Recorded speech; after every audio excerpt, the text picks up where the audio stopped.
Welcome, everyone. I'm the president of EFACIS, Charles Armstrong, and I'm really happy to welcome you to what is the 13th EFACIS Roundtable Discussion. Great tradition started by my predecessor, Katharina Renach, who is present here today, and we're delighted to have you all with us. This is a workshop on celibacy in Irish women's writing. Congratulations to all involved in what I gather will be an open access special issue of the journal Humanities, with new readings of Irish women writers. EFACIS is delighted to host this event. We do lots of different things at EFACIS, and one of them is, of course, to facilitate research in Irish studies. So, but many of you have been on these kinds of events before and are well known with them. I'm not going to say much since there are lots of other people here who have really interesting things to say, but I will say something that I'm sure many of you are aware of, and that is that this meeting is being recorded, okay? So take care of that. So without further ado, good luck, and Paul Fagan, I'll hand it over to you because you're in charge today. Thanks, Charles. Large and in charge here. Yes, thanks everybody for joining us, especially to our speakers, but to everybody who made the time to come for what I think will be a very lively and interesting roundtable discussion. And I'd like to express my gratitude, of course, to EFACIS for giving us this platform and everything else. We really appreciate it. So before we get over to the special issue itself, I'd like to first ask Crina Marina to say it from the Humanities Journal, who will be hosting and publishing this open access special issue, Celibacy in Irish Women's Writing, to just say a few words about the journal, about our special issue, and about their open access format. And then I'll come back and introduce the issue itself and our speakers and our topics for tonight. Thank you, Crina. Thank you so much, Paul, and I'm happy to be here. Thank you for the invitation. I really didn't expect this, but I think it's a good way to bring awareness about our journal and what we do here. And I'd just like to begin by saying that Humanities is just a small part of what MDPI represents. MDPI has multiple open access journals, has platforms that organize webinars, conferences as well. We do also have scientific databases, so on and so forth. But what I really want to mention about Humanities here is that we are an open access journal that publishes everything basically that has a narrative approach on human behavior, cultural studies, visual culture, so on and so forth. And I think your special issue that you're currently running with Humanities is a really, really good example of what we are looking for here at Humanities. There is the special issue flyer on the slide. I don't want to overstep, so you'll take care of describing your special issue. But I just wanted to put here a visual representation of what open access means for us. So we encourage free and fast access to information. Open access means a high visibility, and also, I know open access has a bad rep because it's usually associated with costs. However, at MDPI, we try to balance it out. So, for example, for the journal Humanities, we have a 90% waiver rate for the papers that are submitted inside and outside of the special issues. And as you may know already, all the articles in your special issue are going to be fully waived. That means that the authors won't have to pay anything in case of publication. Other than that, I highly encourage you, if you are interested either in Irish studies or other types of studies, to check out Humanities. We have a lot of special issues open. So something that may fit your research is going to be easy to find. If not, you are more than welcome to initiate a special issue yourself. And if you need more information about what we do with the special issues and how we can create a new one, please feel free to reach out to me. we can meet on our own time. And I really do hope that in collaboration with Paul, we are going to have a very successful special issue. Thank you once again for having me here, and I'm going to be here for a few more minutes in case you have any more questions for me.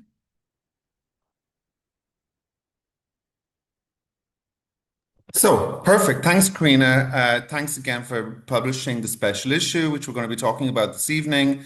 And if people have questions about open access publishing and so on, you're available for questions. Okay, so I'm now going to move to put on my next hat, which is I'm going to speak as the editor of this special issue on celibacy in Irish women's writing. And I'm going to ask your patience for one moment while I share my slides. So, thanks again to Charles and to Sean, who's been amazing behind the scenes, and to Crina there. And hi, everybody. My name is Paul Fagan, if you haven't gathered so far. I'm the editor of this open access special issue of Humanities, which is dedicated to rethinking the figure of the celibate woman in Irish life and literature. And this work is being undertaken under the generous support of Research Ireland. So in the popular imagination, I think the practice of celibacy in Ireland evokes immediate images, right? We have images of male priests, Catholic moral values, and conservative, even reactionary politics concerning women and sexuality.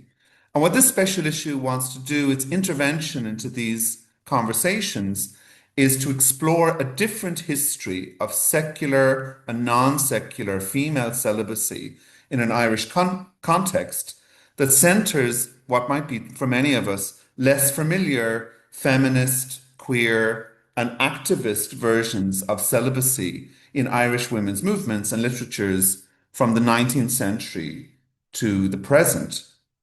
So in this regard, the special issue and the project to which it belongs is highly influenced by Benjamin Cahn's 2013 study, Celibacy's American Modernism and Sexual Life, which traces the emergence of celibacy as a crucial social identity in the 1840s and charts its evolution into a sexual identity and a political practice in the early modernist era.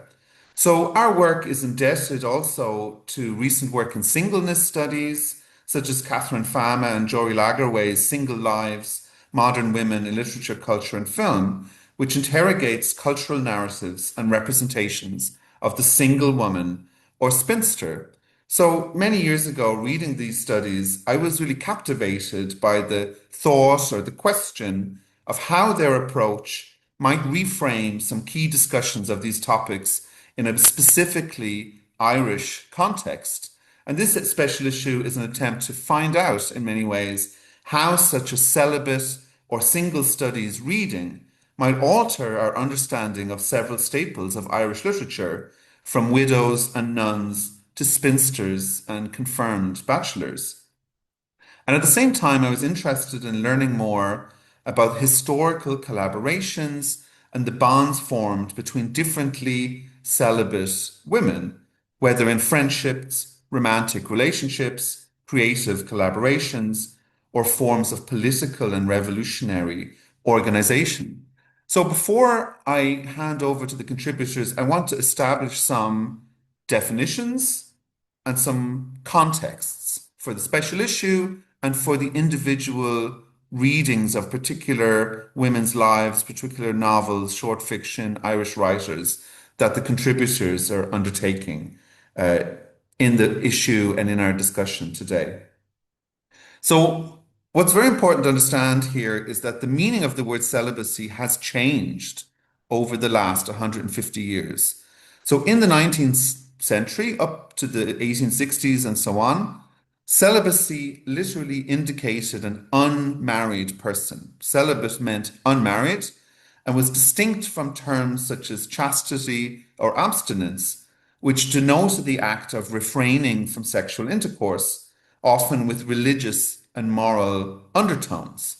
However, part of the story the special issue wants to trace is how from about the 1860s up until, in an Irish context, the establishment of the Irish Free State, this clear distinction between celibacy, meaning being unmarried, and chastity, meaning abstaining from sexual relations, starts to blur. It starts to become unclear how these terms relate to actual bodies and relationships in the world, as there's a greater awareness emerged that being married doesn't necessarily mean being sexually active, and that never married doesn't equate to sexual abstinence, and neither provide any indication of sexual orientation. So as a consequence, there's a period in which marriage's role as a social regulator of heteronormative gender and sexual ideals and practices starts to come under a certain kind of stress. And it's in this kind of open semantic field in which the meaning of celibacy is up for grabs that we see a number of attempts to, for example, claim celibacy as a feminist identity and as a queer sexuality, as a form of activism, as a political identity, in ways in which can be quite invisible to us nowadays. So in the late 19th century, celibacy comes to mean a number of different and non-contradictory things. So celibacy can mean the state of being unmarried, whether never married or widowed. It can mean a period in between sexual activity. It can mean a resistance to compulsory sexuality. Celibacy can be claimed as a choice, a performative vow. It can be a form of political self-identification.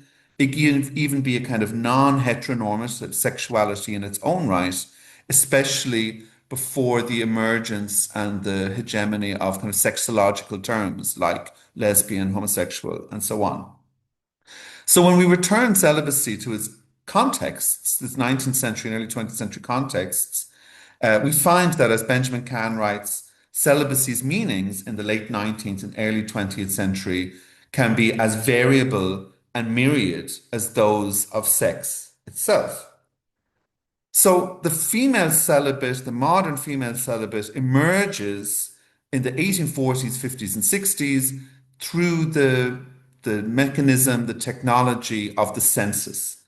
So what happens is there's a kind of a social panic, moral panic in the 1850s when the census, the first census which asks for marriage status, is undertaken and reveals a quote unquote surplus of about 400,000 unmarried women.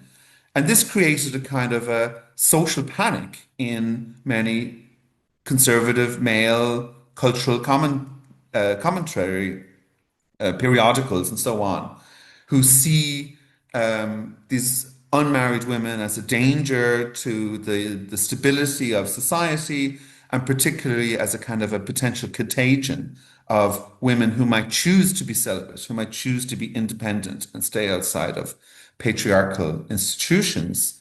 And it's in this context that a very important figure for my thinking about this and the history of celibacy in an Irish context intervenes, who's Frances Power Cobbe, a famous, in her day, extremely famous Irish animal and women's rights activist.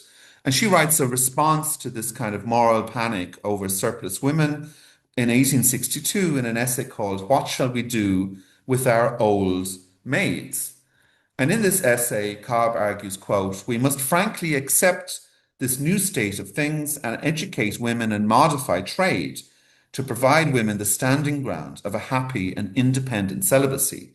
So I don't have time to go into it, but essentially what Cobbe does is she takes this figure of the secular female celibate that's constructed as a danger, a social threat, and she reclaims it as something positive, as a condition for a new kind of sociability for women, a new kind of independence that can be political and social and cultural and creative. So Cobbe's article also celebrates the artistic achievements of her bohemian circle of unmarried sapphic women artists, such as the actors Charlotte Cushman and Matilda Hayes, the sculptors Harriet Hosmer and Mary Lloyd, the latter of which was Cobbe's lifelong partner. So what Cobbe gives us here is something very interesting, I think, to frame our discussion today about rethinking celibacy in an Irish context, because she gives us an Irish example for both a kind of celibacy as a political identity for women under the oppressive marriage laws, but also she grants us an Irish example for especially before the emergence of sexological terms such as lesbian or homosexual, celibacy in this period has other undercurrents and meanings, and it's a certain kind of unmarried woman, and her status of being unmarried allows her to be creative, to produce writing and sculptures, but also to enter into other kinds of relationships with women. So here we see that celibacy in this period creates continuities between career, friendship, and a kind of proto-homosexuality for many women in this period. And this is an angle that's been sort of introduced recently by Catherine Lawless and Ciara Breathnach in their 2022 study of homosexuality and lesbianism in Irish newspapers. There, Lawless and Breathnach note the documented existence of numerous financially independent female households with unmarried celibate women in them from 1861 to 1922. And they note that this predominance of female-only households of unmarried celibate women, celibate variously defined, opens up, quote, the possibility of situating women's celibate lives in a queer space outside the heteronormativity of marital life and the reproduction of labor. So I won't go into the history here, but what's quite interesting is how in the second half of the 19th century, celibacy becomes a key political tool for women fighting oppressive marriage laws such as coverture and the marriage bar and so on. And it becomes also a kind of a model of socialist politics in both Ireland and Britain, in which activists call women to organize themselves in a manner of a trades union to abstain from marital union altogether. So the contemporary socialist feminist Jeanne Duran captures the spirit of this movement with her claim, "We prefer celibacy to slavery." So these kinds of celibate politics are very concealed often from our history of this period, but they play a now often overlooked role in Irish suffragist and anti-imperialist movements in the late 19th century and the early 20th century, to a diverse network that included vegetarianism and anti-vivisection, animal rights activism, occult beliefs such as theosophy, and the revolutionary spirit that's active in Dublin in the 1900s. So we can think about various celibate women here, important celibate writers and revolutionaries and activists in this period, such as the celibate novelist, journalist, translator, and Landleaguer Hannah Lynch, or the suffragist, socialist, and anti-imperialist writer Rosamund Jacob. We can think about the writers, suffragists, labour activists, and theosophists Eva Gore Booth and Esther Roper, or indeed many of the many unmarried members of the Irish Republican Women's Parliamentary Organisation, Cumann na mBan, such as Julia Grennan and Elizabeth O'Farrell, who cohabited for 30 years and are buried together. So uncovering some of these perhaps surprising feminist and queer meanings of female celibacy in the period, what interests me in this special issue, and what I think the contributors do such a great job interrogating, is the uncertainty about the term celibate in this particular period, and how its uncertainty allows, perhaps only for a brief period, for an alternative articulation of celibacy as an expression of feminist political desires for agency, autonomy, independence, forms of queer kinship, and even utopian post-patriarchal and post-colonial ideals. And of course, the story continues in how many of these revolutionary instincts and their connection to celibacy are disappointed and diverted in the establishment of the Irish Free State, the implementation of a cultural hegemony of a different, narrower, more exclusionary and controlling, but to us perhaps more familiar understanding of celibacy. So our first two speakers are going to speak to this social and political and legal context of celibacy for women writers. And let me just close my slides here and stop sharing. Very important. Okay. So our first speaker I'm going to hand over to is Dr. Leeann Lane, who's a lecturer in the School of History and Geography, DCU. She's published 3 monographs, which would be very well known to people here, I think. Rosamund Jacob, Third Person Singular, Dorothy McCardle, and Mary McSweeney, most recently from UCD Press. The subjects of these biographies are middle class women, and she's now working on a book-length study of the afterlives of single women in Cork City and County with a focus on working class women. Her exhibition, funded by a Royal Irish Academy bursary, Cork Afterlives, Single Women and the New Irish State, is now on show in the Cregan Library in DCU and will move to the Cork City Library in December of this year. I'm very happy to hand over to Leeann for our first talk on this subject of single women in the post-revolutionary period. And I want to ask you if you have any questions, we can take them in the discussion period, or you can type them into the chat and I'll keep a record of them and come back to them. So great. Thank you very much, Leeann, and thank you everybody again for coming this evening. Thank you very much, Paul. It's really lovely to be here. I feel I have to make a disclaimer because I won't really be talking about women's writing. I'll be talking about the intersections of singleness with poverty, old age and economic dependency as pertaining to a cohort of women who were active in the revolutionary period in Cork City and County and who didn't marry then. So apologies. As Paul said, my work in the research area of the study of single women has to date comprised three full-length biographical studies, monographs. These works examined the lives of middle-class single women active in the revolutionary period and into the pre-state period. The Quaker campaigner Rosamund Jacob, Dorothy McCardle, writer of Gothic fiction, and the author of The Irish Republic, an account of the Irish Revolutionary period from the perspective of Eamon de Valera, published in 1937. And as Paul said, my most recent biography is on the Cork Republican Mary McSweeney. I'm now working on a study of the later lives of Cork women active in the revolutionary period, county and city, who did not go on to marry. And to date, I've gone through all the military service pension files of women who applied to the pension board from an address in Cork. That's 1,066 women. I still have to locate women active in Cork during the revolutionary period who didn't marry but who applied from an address outside the county. And the military service pension collection facilitates the historian, and I suppose I should have said I'm a historian, not a literary critic. The military service pension collection facilitates the historian to move beyond the focus of the lives of middle-class unmarried women who left records, like Rosamund Jacob left 171 volumes of an amazing diary. Dorothy McCardle was a novelist, so you can get an insight into her kind of mindset through an examination of her novels.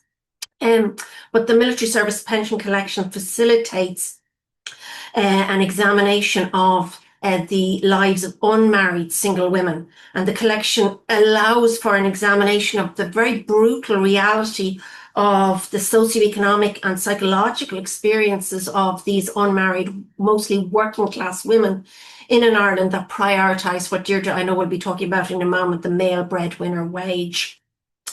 There's been significant scholarly attention paid to unmarried women in Britain, particularly in the context of the so-called surplus generation, whose opportunity to marry was considerably lessened due to the death of nearly 750,000 soldiers during the First World War. However, there's been limited analysis, certainly from a historical perspective, in the Irish context, despite the number of unmarried women at all ages in 1926 being twice that of 1841.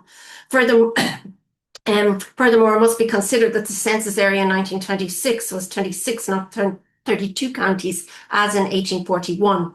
The number of unmarried women in Ireland in 1926 was 50% greater than in England in that year and 3 times greater than in the US. Sorry. Okay. This is the focus of my next monograph. the later lives of these Cork women who didn't go on to, who were active in the revolutionary period and didn't go on to marry. There's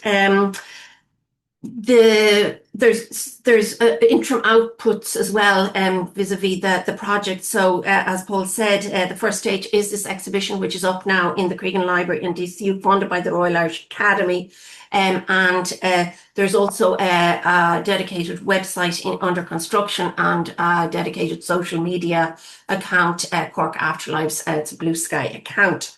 And many within this cohort of female activists who didn't marry experienced poverty, ill health due to poverty in many cases, or ill health made worse by poverty, economic dependency, which is the focus of this article that I'm going to write for the Humanities Journal, and also loneliness in the aftermath of the revolutionary period.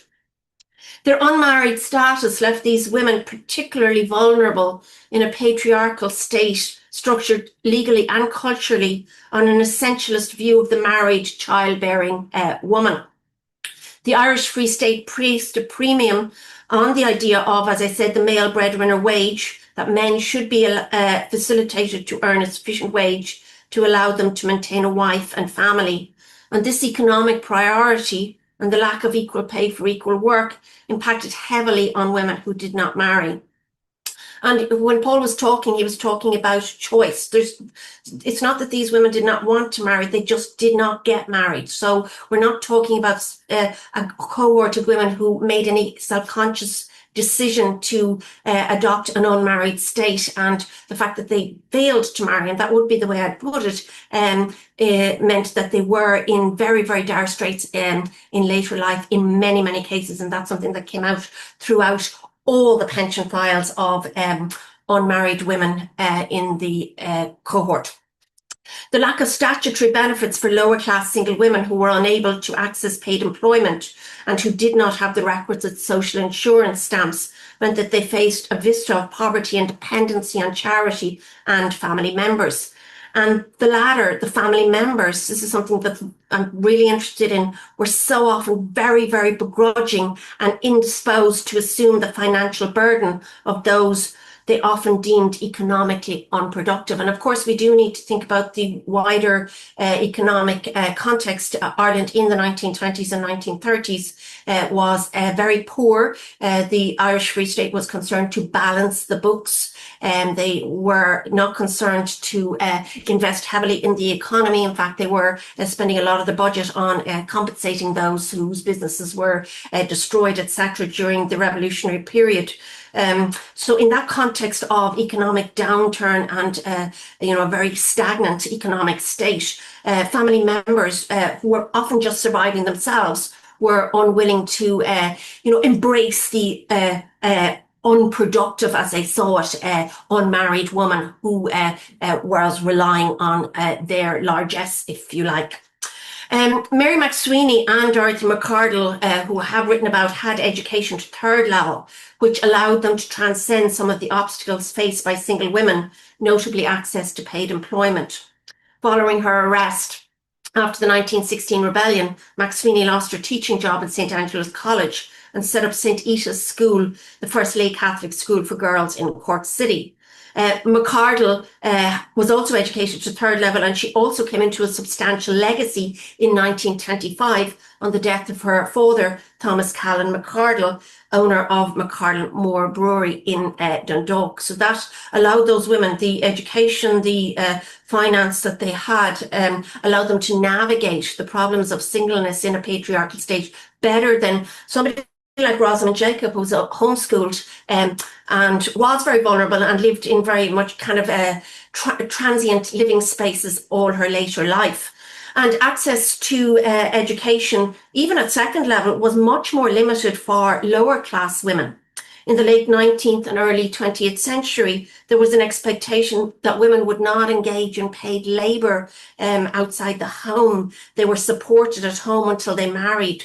And this left women in a precarious economic position in later life if they did not achieve marital status. and never worked for wages or never employed outside of the home dwelling is a phrase that appears regularly in the applications for special allowances submitted to the Military Service Pension Board by single women. Irish society in the decades after independence venerated home and family, yet many cohorts were condemned to uncertainty and transience, to living in a space that was not a home by the discourse of the period, and single women were one such vulnerable group in Irish society. Just to offer some examples, on the 11th of February 1950, Kate O'Mahony wrote to the Department of Defence, "I haven't house or home and am only temporary under another man's home." In 1954, Sis Hennessy wrote to the Military Service Pension Board, quote, "I am trying to keep going here and I haven't anything. All I have is gone, now living on my own and no one to give me anything." Ellen Cotter had, quote, "no home of her own." Many single women lived with married siblings and engaged in unpaid labour within that family unit with absolutely no status. Elizabeth Cotter helped in her brother's household in return for, quote, "maintenance, clothing and pocket money," end quote. The invisibility of adult dependency in Ireland was summed up in the 1926 Census of Population report, which stated, quote, "no account is taken in this inquiry of adults who may be supported out of the household income," end quote. While the absorption of unmarried women within a wider family economy reduced the numbers on the unemployment register, the emotional and psychological effect of economic dependency have to be considered, and it's that which is the subject of my article for the journal. In 1953, Julia Kelleher was living with her brother, who asked for her pension claim to be reconsidered, and he wrote very touchily to the Military Service Pension Board, "I hope now you will do something for her, as she is a great burden to me," end quote. Kate O'Mahony's brother-in-law made clear that, quote, "there was no obligation on him to support the applicant." And so many of these family members make clear that they have no legal obligation to these so-called unproductive single women. In 1963, this woman here, Mary Doyle, who had, quote, "never worked for wages," was maintained by her brother, but wrote to the Military Service Pension Board that she intended to, quote, "seek alternative accommodation as soon as possible," end quote. A statement suggesting that she was made to feel her status as an economic burden and an economic dependent. Earlier in 1952, she declared, "I don't want to be a burden on my brother. If you don't give me a pension that I can live on, I will go to the county home." And so many of these women actually shuffled back and forth between different married siblings, giving them absolutely no autonomy at all. Those who lived alone often lived in substandard dwellings. If you look at the dwellings that as recorded in the 1911 census, and of course the 1926 census, when that's published, will be a huge boon to a study like this. I'll just finish with this example.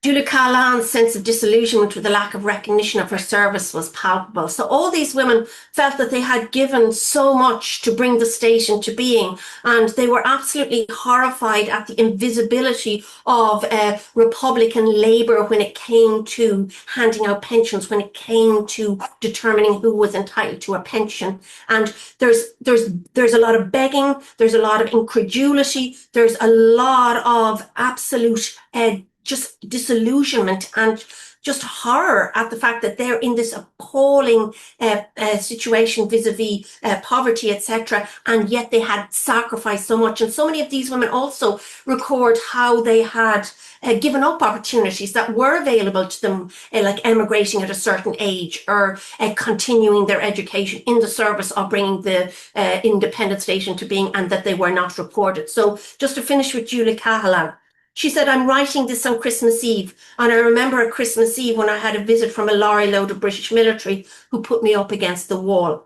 And she defiantly said that she didn't receive a pension. She was not, quote, "turned down in my own mind because I did what was expected of me, and someday I will get recognition," But the reality for Julia Callahan was that she had, quote, no way of being, only dependent on a brother's earning who I live with, end quote. Thank you very much. Thank you so much, Leeann. There's going to be this provokes so many different thoughts in me, and I'm sure in the other contributors and the audience, which about again this repetition of this rhetoric of the unproductive, surplus, single woman, and really the failure of the Free State to the failure all around, and the whiplash, I guess, of the revolutionary ideals that are left aside with the implementation of the Free State, and how so many women, single women, are excluded in this. I want to open the floor to discussion, but first I want to bring in Deirdre Foley, who's going to talk about the marriage bar in Ireland in a way that's going to, I think, really complement and flesh out this discussion. So Dr. Deirdre Foley is a historian of modern Ireland with a particular interest in the legal and social status of women in 20th century Ireland. She's a former Roy Foster Irish Government Research Fellow at the University of Oxford and has previously held 2 Research Ireland postdoctoral awards at UCC and TCD. Currently, she's principal investigator of the Research Ireland Pathway Project, TUS, Pregnancy and Giving Birth in Ireland from 1950 to 2020 at the Department of History, TCD. Thank you very much, Deirdre. Thank you, Paul, and thank you so much also for scheduling me in with Leeann this evening, who is my former PhD supervisor and a huge influence on the work that I'm just about to present, and always an enormous supporter of it. So I suppose I'm also coming in with the caveat that I am not a literary scholar. I'm also a historian, and so much of my work is to date really has been about understanding the legal and social structure of the marriage bar. And to do that, I kind of want to map this onto the life of my grandmother this evening. My grandmother, Mary Quinn, was born in Mayo in 1931, when the Irish Free State was not yet a decade old, and Catholic fervour had certainly gripped the young Irish nation. In this year, the Pope issued a new encyclical, Quadragesimo Anno, reinforcing the idea of a male breadwinner wage, stating that the worker must be paid a wage sufficient to support him and his family. Now, the civil service marriage bar, which came to effect, Mary, my grandmother, existed before independence. It was carried over from the British regime and became law in the new Irish state in 1924. There was also a bar for primary school teachers, which wasn't really legislative, but more just a rule in the Department of Education. This was initiated in 1932 and lifted in 1958. The civil service marriage bar was removed in 1973, but it wasn't until 1977 that marriage bars in the private sector, in private employment, were finally prohibited by law. So while the marriage bar was legally binding only for those actually employed by the state, by the civil service, it was replicated by many employers in private industry also, from banks to factories. And a lot of the research that I've done more recently on factories like Guinness and Jacobs has really shown that the marriage bar, while it primarily affected the middle classes, really where it did affect women who were, in factory employment and so on, it affected them much more gravely, as their incomes were much more contingent on the survival of the household. So as I've stated, my work to date has explored the legal aspects of the marriage bar, its operation and its eventual abrogation.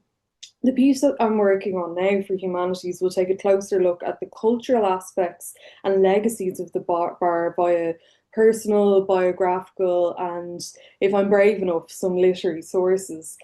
The cultural dominance of the marriage bar helps us to understand how the single woman was so frequently understood and constructed as other and aberrant in Irish society. So before her death, my grandmother's growing anger about the marriage bar marked me and became one of the key focuses of my research. Mary married in 1959.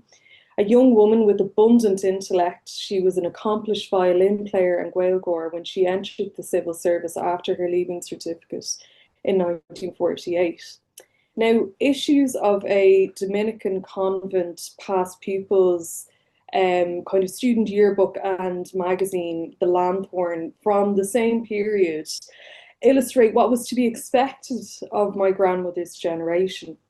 Issues carry an annual photo of women who were successful in exams for entry to the civil service from the commercial college section of the school. These are the bright, exemplary young women who had secured the top jobs for their cohort. Yet, we know that most of these women's careers would be, as we would now see it, cut short by the marriage bar. It's impossible, really, to know how many of them were content with that. A greater number of pages in the Lanthorn were concerned with domestic updates from past pupils and their young families. The 1940 issue had a section where past pupils described their careers since school. One former Dominican girl, Helen Regan, outlined her work as a doctor in a London hospital until her marriage, after which she returned to Dublin and gave up her job before starting a family. She wrote, "I should very much have liked to keep up my job in the hospital, but marriage intervened, and I did not think I could make a success of both. In my opinion, there is still plenty of scope for women doctors," but she doesn't include herself, a married figure, as part of that cohort anymore. Significantly, the magazine's response was as follows: "In our opinion, you've chosen wisely. That rare gift of sympathy which impelled you to linger by the bedsides of Christ's more lowly and suffering members will find ample scope for its exercise in the more restricted, but not less sacred sphere of the home.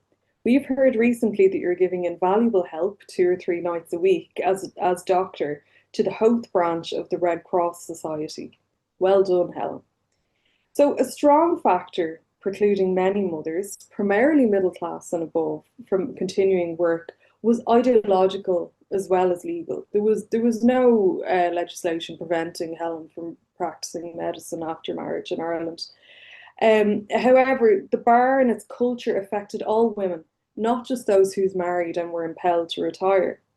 In an addendum to the 1935 Brennan Report on the civil service, Mary Kettle, who herself was a widow, stated, "Women from their entry until they reach the ages of 45 or 50 are looked upon as if they are loitering with the intent to commit a felony.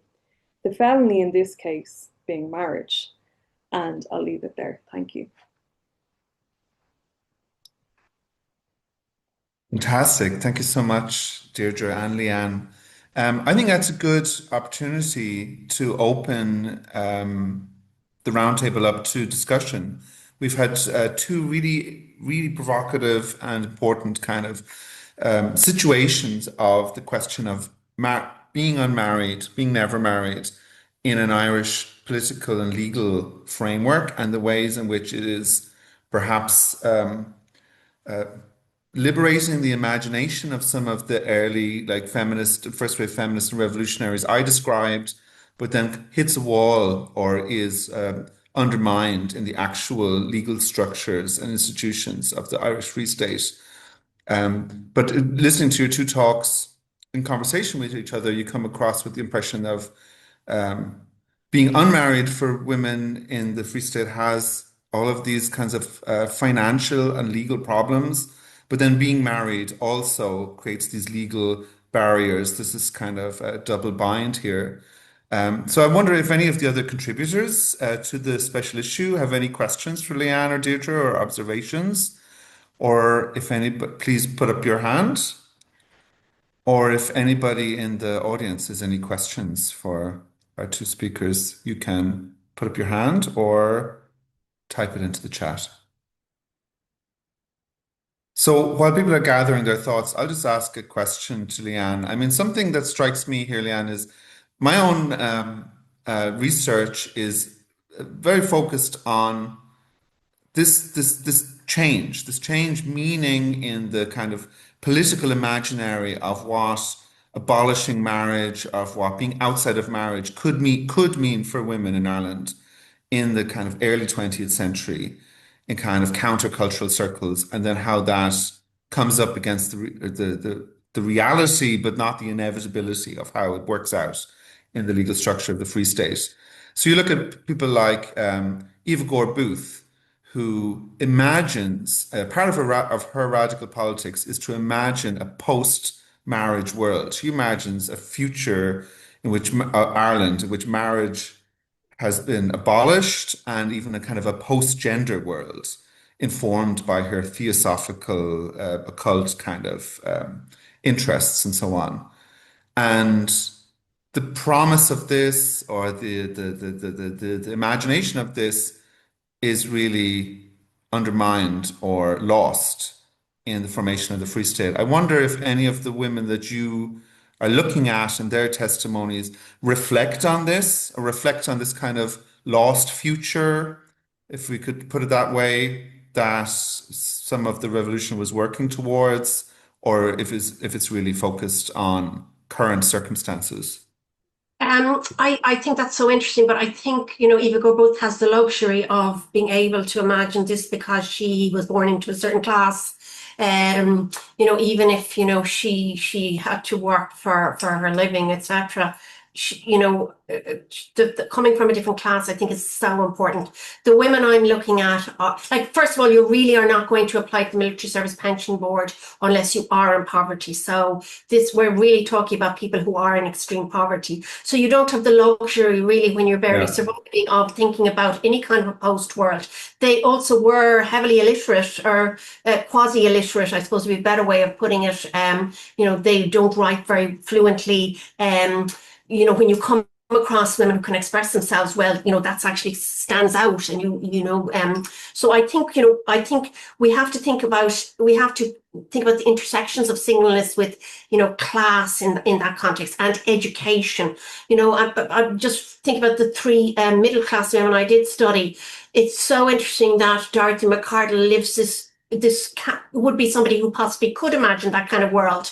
Her papers were burned, so it's very unclear, whether she was a lesbian or not. I mean, she did have very, very strong friendships, but certainly she was able to have a very privileged life and not get married because of this legacy she's left. Mary McSweeney, because she had a school, even though she didn't put the school under the Department of Education because she didn't recognise the Free State, still she had a certain status and a certain money coming in.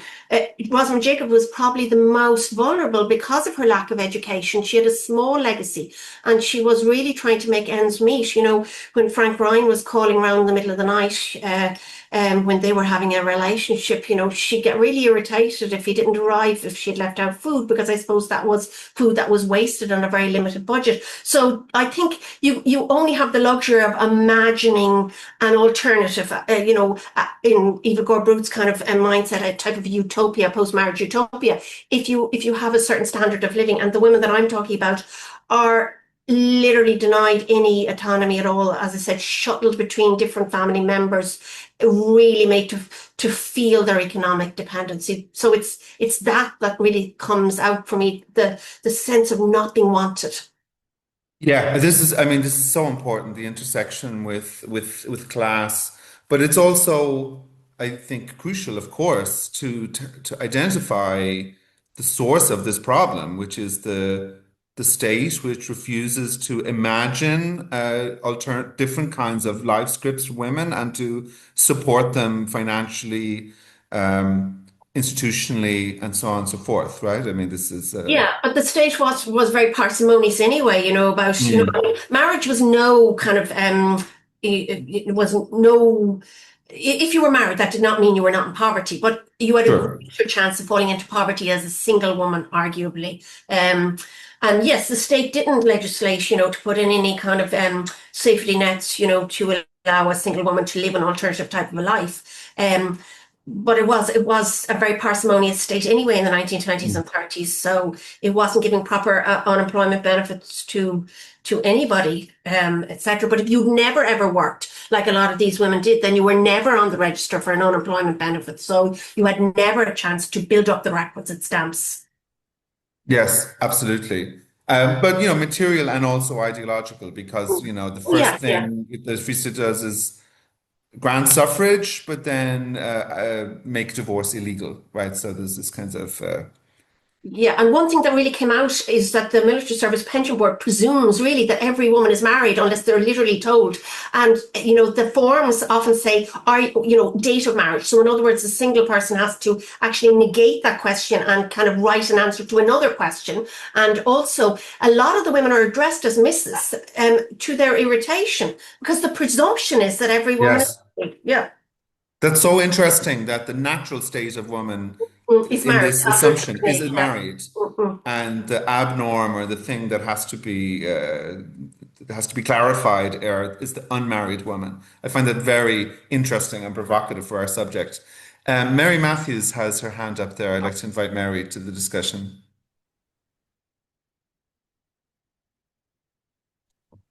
Thank you so much. It's an amazing topic, and I've really enjoyed what everyone has said. It really, I'm doing an MA at University of Limerick in history of family, and I'm focusing on never married women. Well, I'm reclaiming spinster. I'm not the only person to reclaim it, I think. Because I'm interested in their lives of women born at the turn of, or living kind of the turn of the 20th century, are not kind of like considered in any history. And I'm finding it so hard to find I can read about the people who stand out, and quite often come from quite particular families. They're wealthy, or they're very political families, so they're not very representative of. And also, it's really interesting to hear about the women that you get through the pension records. But I wanted to ask whether my friend's great aunt was imprisoned for her what she got up to. She doesn't know what she did in the Civil War, but she said that she was from Dublin, and she said that it kind of made her. She went into the war situation as working in a biscuit factory, but afterwards she was able to get I think she became a teacher, and so she found she got a lot of opportunities, maybe through the people she met, and maybe the Dublin situation was different. So I don't know if she was exceptional or whether there were just more opportunities in Dublin. That was one of my questions. And then the other was the celibacy that you were talking about, Paul, that the choice is, I am totally into that whole debate, but there's also the women that I end up wanting to know more about are the ones who had no choice, because in our now version of celibacy, of not having sex, they lived in houses with their brothers and sisters and parents, where they were sharing rooms, and probably didn't have sex ever, because the disapproval if they tried anything outside kind of the home, and then the idea that where would you have sex makes it seem like their lives, it just wasn't part of. So there's the two kind of versions or ways of discussing celibacy, I guess. Oh, and sorry, the third thing is, I just wanted to say on the civil service, my great aunt was in the civil service, and my mother was born in 1931 and went to a Dominican convent. So I was kind of interested in that. I don't know if it's the same one. Thanks, Mary. These are so helpful and really interesting questions. Deirdre, do you have a response? Well, thanks, Mary. It's nice to hear that you kind of connected to this, and I think that story that I used of my grandmother is very much like the sort of typical middle class story. And when you kind of do the maths, certainly a lot of middle class women were very, gravely affected financially by the marriage bar, particularly when it came to receipt of their pensions. But there's actually an argument to be made that they were in the cohort where the male breadwinner wage was most functional, and that there was still enough money in the household where the relationship was cooperative enough for them to manage, okay? I'm not saying that I think it was fantastic or right, but there's an argument to be made that we associate the marriage bar maybe too much with that middle class phenomenon.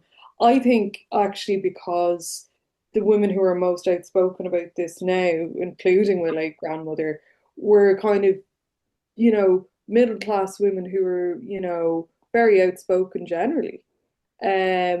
Whereas maybe a woman who was affected by the marriage bar, like my mother-in-law, for example, at Jacob's Biscuit Factory, had 1,000,001 jobs after that. And, that male breadwinner wage did not function in the same way. At certain times it did, but in others it didn't. And I'm really interested to maybe learn more about your relative who worked in a biscuit factory, because I have done work on women in Jacobs, and while there's no hard and fast kind of model for a lot of these women, they are overwhelmingly unmarried. They start to take married women in kind of on a part-time, temporary basis in the 1930s, only just to facilitate the Christmas rush. Okay, so it's kind of, it's something that's very much to the advantage of the company to have this sort of backup force of women who worked there full time prior to their marriage. And so what you see is, I suppose, a lot of these women, I suppose I'm trying to think now about what you said about maybe sort of opportunity to the revolution, etc. Like, I have a section in an article that is in Sayher about women of the revolution who were connected to Jacobs in some way. And there's one woman, Lily McCormick, who worked there and was in the same branch of Cumann at Ardcrave in Dublin city centre as a few others who worked there with her. And, what I found interesting about doing that research was these were the much more kind of working class, ordinary women of Cumann who, as Leeann states, it's much harder to find out anything about. But this woman, Lily, I thought was interesting because she never married, and she kind of, her entire existence after the revolution, she was also in prison in the Civil War, and developed very bad lung issues as a result, nearly died, and always couldn't really work, and was given a disability pension by the Military Service Pension Board. But where she lived, all of it was very much contingent again on male relatives, even though she never married. She lived with her brother, and it's sort of enumerated in her applications to the Military Service Pension Board as his housekeeper. Although it's very unclear as to whether there's any kind of monetary exchange for that role whatsoever. So I don't really see a lot of opportunity for many women of the revolution in that way, in that, she was also physically harmed by her exploits in the revolution and eventually died in the 40s of lung failure. So a little bit maybe of an extreme and very sad example, but this was, her single status certainly rendered her a lot more vulnerable at that time. And I'll stop talking now. I don't think it's an unusual example, Deirdre. I mean, I came across a number of women who were from Cork who were incarcerated in Dublin and other sites of incarceration, and it certainly wasn't an opportunity for them. In fact, as you explained there, it resulted in a situation where their health was very bad, and then when they couldn't earn any money, when they couldn't go back to whatever job they had before that, they were literally eking out a subsistence lifestyle. So she was probably an exception. Yeah, I think we'd have to know more of the parameters about her, as you say, who exactly she was, interacting with, and what exactly her background was. Somebody like Dorothy McCarthy in jail was a transforming experience. She went from being a teacher in Alexandra College to being able to reinvent herself as a propagandist and a novelist. But she's middle class, she's wealthy, etc. So we'd need more parameters before we could really answer about that person. So I'm sorry to intervene because this conversation is so interesting, but we have to move to the next part of the discussion. I have a few thoughts for you, Mary, as well, in response to your answer, but I'll withhold them to cede the time to the next speakers. Um, maybe we can come back to it if time permits, but a comment for you, Leeann, from Sophie Cooper is an interest, is one just to think about perhaps for the article or to take up in the chat. Sophie writes, an interesting one on this is the women who became nuns who applied to the MSPC, especially in terms of where that money goes to. So that's something. Yeah, I only came across two, just one where the money went to the convent, and just one who claimed that she had to give up. She gave up being a postulant, but they wrote, the Military Service Pension Board ferreted out that they wanted to get rid of her. So it wasn't that she gave it up for a revolutionary activity. They were ready to kick her out. So.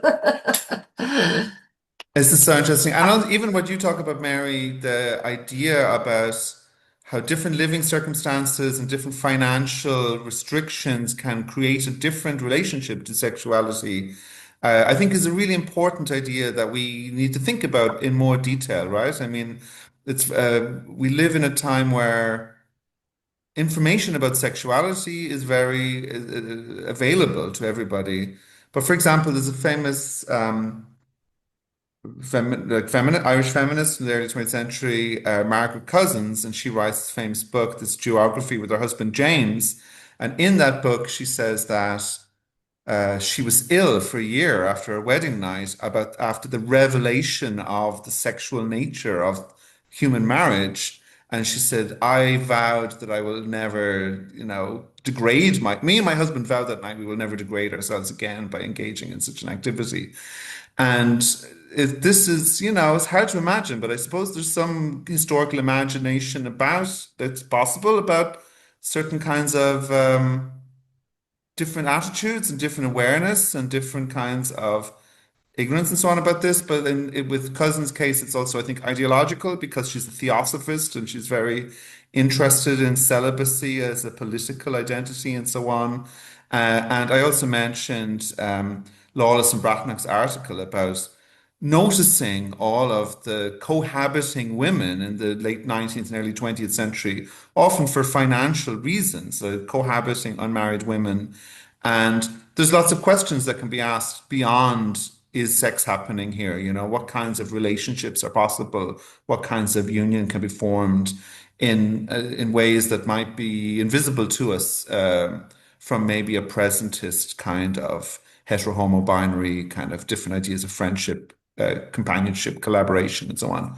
That's a lot that I think about, but I don't have time to go into it because I would like to transition to the next part of the conversation, which I want to take this social context we've been talking about and think about how it's manifested in much of the literature by Irish women writers at the time and how they reflect these debates and these themes and so on. I was sorry to hear both Leeann and Deirdre apologize for not talking about literature. This was my failure. I should have called the issue Celibacy in Irish Women's Lives and Writing, and this is really what it's about. But we are genuinely interested in this and how these debates about marriage, independence, these kind of gender and sexual politics around celibacy and singleness are manifested in Irish literature by women at the time. On this, Leeann writes in the comments in the chat, Theresa Deevy is interesting for how she presents different life scripts for women, but also how she critiques the social and family norms that treat single women as a burden. Interesting too is how not one of the 7 female siblings in her family got married. Much of the critique of the state often emerges in their literary forms, as with McCardle or Deevy.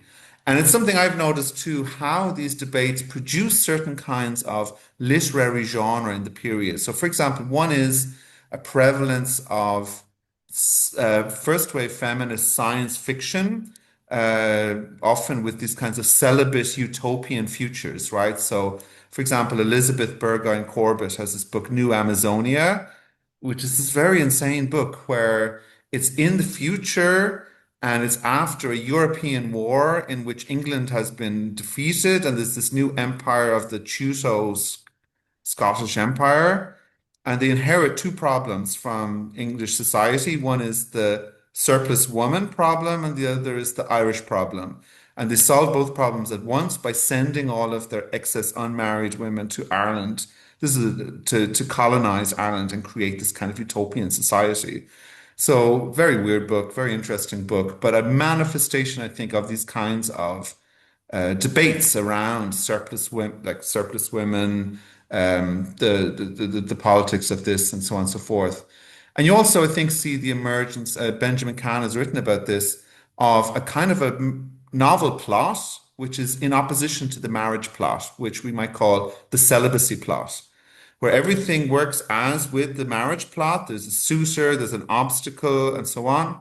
But at the very end, instead of the marriage being consummated, the woman refuses marriage. Like, there's a story of renunciation, and she chooses a different union with other women, or an independence, and so on. So, we think about Rhoda Nunn, or George Kissing, or The Odd Woman, or these different kinds of new woman novels.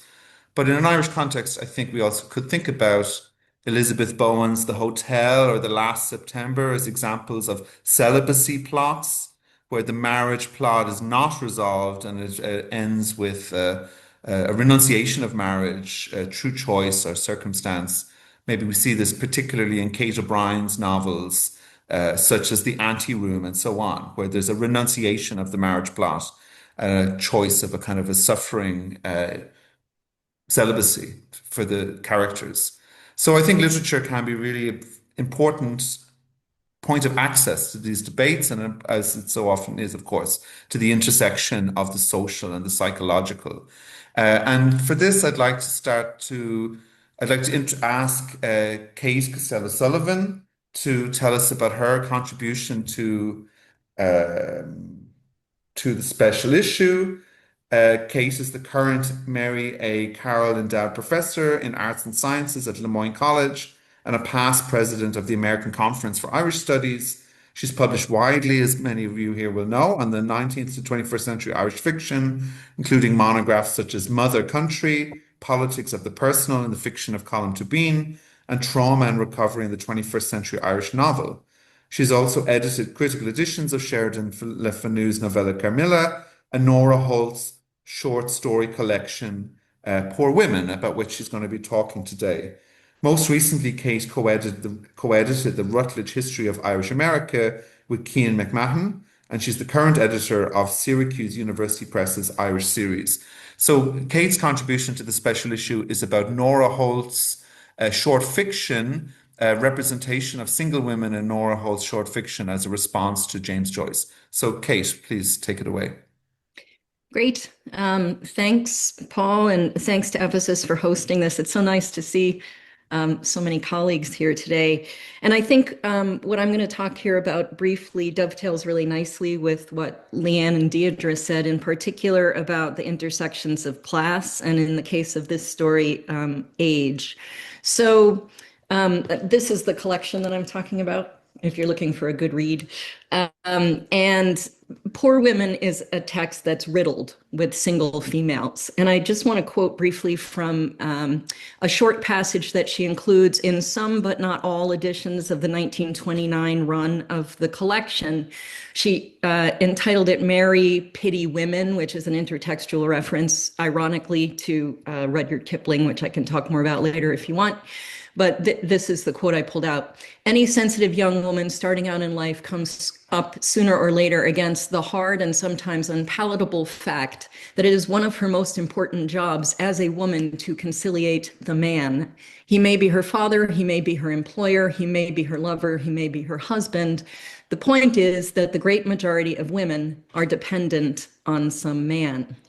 So my chapter basically considers how one short story, which tellingly is named Miss Jocelyn, one of only two characters who's given a title to the point that was made earlier, from poor women. And I suggest that it poses an intertextual response on single women to Joyce's short story, Eveline.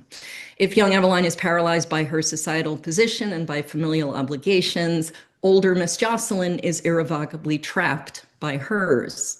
Eveline's failure to escape contrasts with Miss Jocelyn's ultimate inability to do so.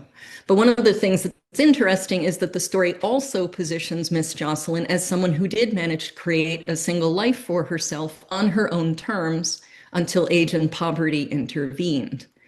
Unlike Eveline, she is not positioned as straddling the sole options of daughterly dependence or marriage, what Catherine Fama and Jory Lagerwey have described as a literary tendency to focus on the never married as pre-married. So while both stories examine the disempowerment of women, Hoult's work explores women's need for independence, even as she plumbs the economic strictures and different kinds of paralysis to which older single women can be specifically subject. So there are generally both practical and circumstantial reasons to speculate that poor women may have been intended as a response to Joyce's text. First, we know that Hoult was a reader of Joyce. She directly referenced Ulysses in a review she published of Beckett's More Pricks Than Kicks in 1934. Like Ulysses, Poor Women maps London, which is quite possibly indebted to Joyce's near precedent. And then finally, and perhaps most compellingly, the entirety of Poor Women is concerned with women trapped by and within their social milieu, by society generally, by their families, and by the religious strictures that hold them in place. So I'll just give an outline here for time's sake of the telling parallels between the two short stories that I think enable Hoult's commentary on celibate older women in Miss Jocelyn. First of all, both texts are, of course, named for the characters, but as I already gestured toward, Miss Jocelyn is one of only two characters in the entire collection who's given a title, and the use of Miss is to emphasize her celibate state. Both Eveline and Miss Jocelyn are sitting in rooms at the start of the story, pondering an imminent move. Both of them are facing a change catalyzed by someone named Frank. In the case of Eveline, it's her potential lover. In the case of Miss Jocelyn, it's her nephew to whom she has recourse in her straitened circumstances. Both characters meditate on the objects in their room or rooms, but for Eveline, none of those objects are hers, whereas for Miss Jocelyn, all of them are, reminding us that she has something to lose. Both live or have lived with their father, but whereas Eveline is doing so now as a 19-year-old, Miss Jocelyn lived with her father until he died when she was 30. Now, this is where the texts really diverge. While Eveline contemplates the move from one form of patriarchal support to another, Miss Jocelyn has been living independently since middle age, probably about 20 years would be my guess.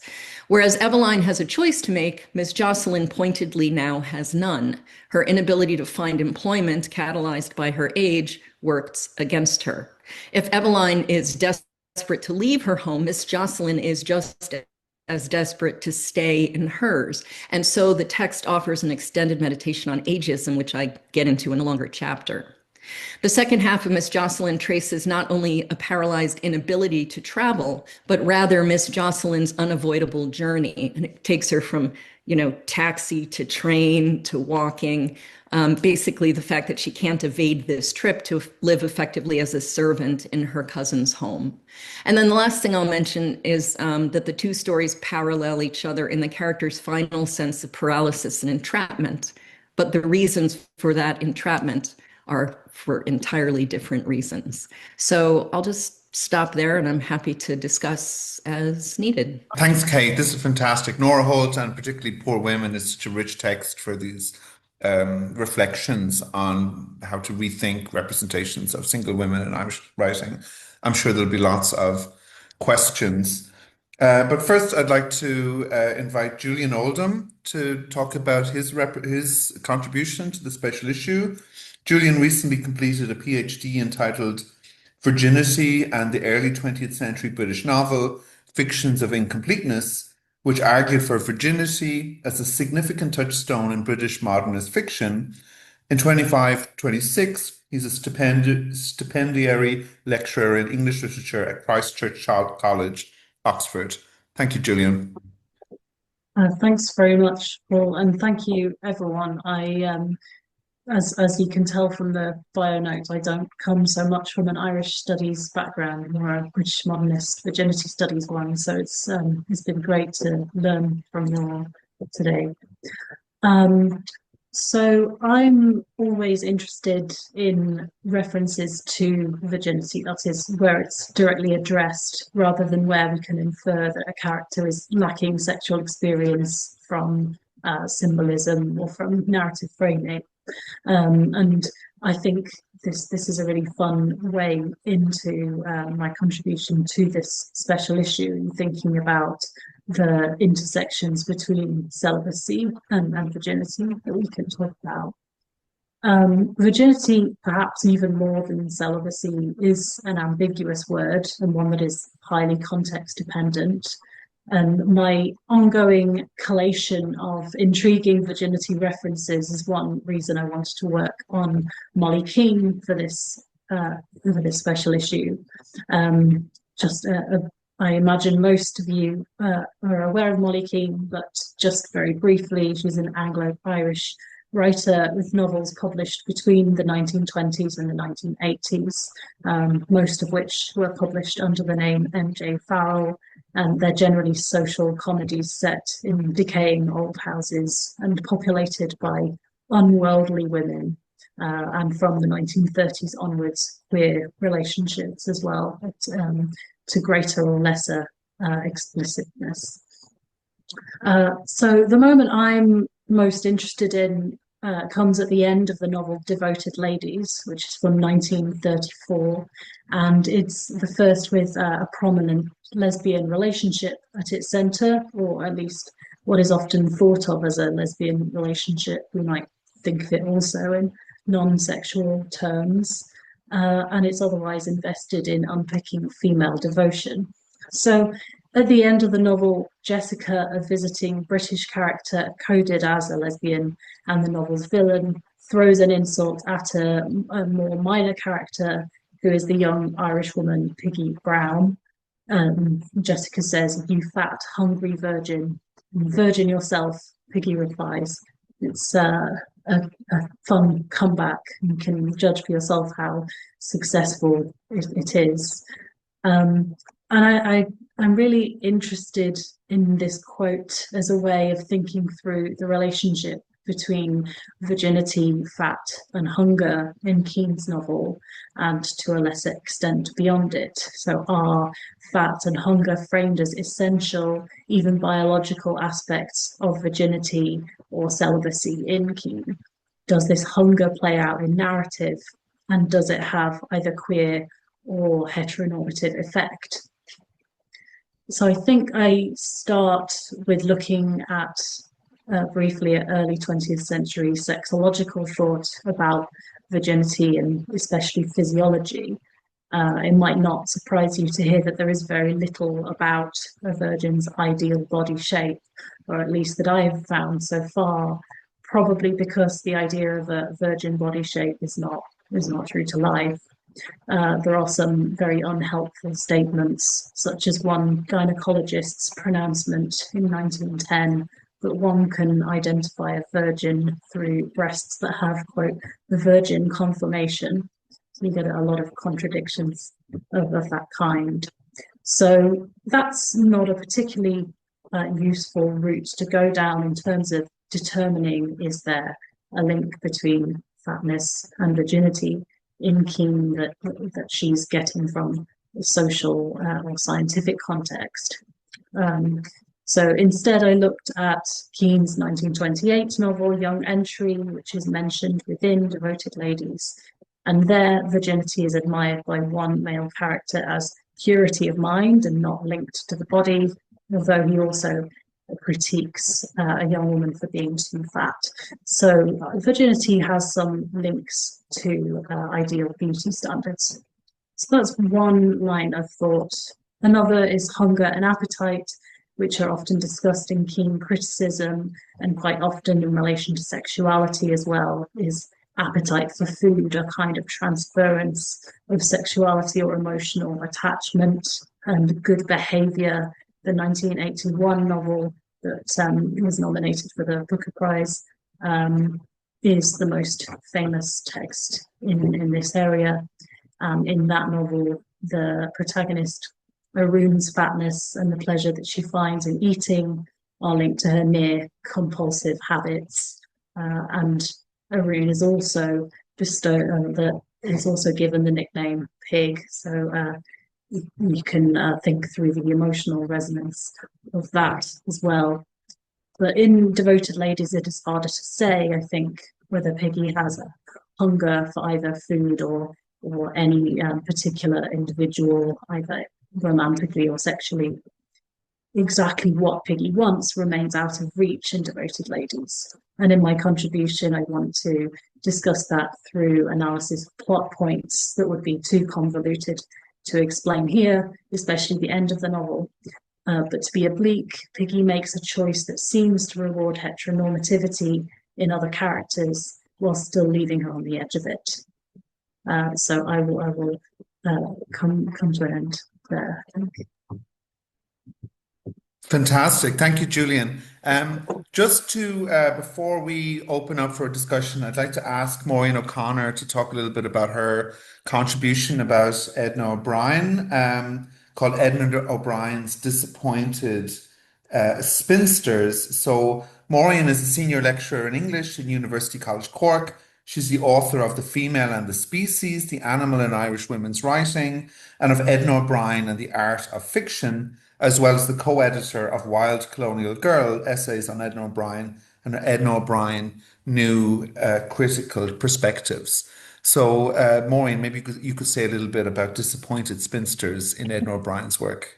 I noticed someone changed their title, and I could kind of change my title. It's evolving, and there's lots that's been said today that I think is very relevant. But in O'Brien's work, heterosexual sex is almost always a disaster. It's disappointing more than anything, and then it can be something much more serious at the same time. There are no happy heterosexual relationships in her fiction. There is one moment in all of her fiction where you see an actual joyful, self-affirming sexual encounter. That's between two women in the 1988 novel, The High Road. But of course, that can go nowhere because male possessiveness fatally, violently ends any possibility of that relationship. At the height of her fame in the 60s and 70s, she was notorious for writing racy novels, became a byword for cheap, salacious women's writing at a time of rapid changes in sexual mores and the rise of second wave feminism. And she was believed to be kind of leading a wild and decadent sex life of her own. Although, as she said, if she did half the things people said she did, she'd never get any writing done. In a rarely referenced interview with Nell Dunn in 1964, she reveals, against that background of a particular sort of reputation, an unexpected attitude towards sex. And while she does talk a bit about lesbianism, she's really focusing on heterosexual sex. And she talks a lot about her Roman Catholic post-independence kind of specific sort of sexual mores that and limitations and pressures. When she talks about having grown up with the sexual terrors that still maim her. She says, "I'm frightened when she thinks of sex. I think of daggers and needles." And she equates being married in the interview with being a prisoner. And she says sex for women is, quote, being violated and invaded. Of herself, she says, "I don't find anything erotic. The words vagina and womb fill me with terror.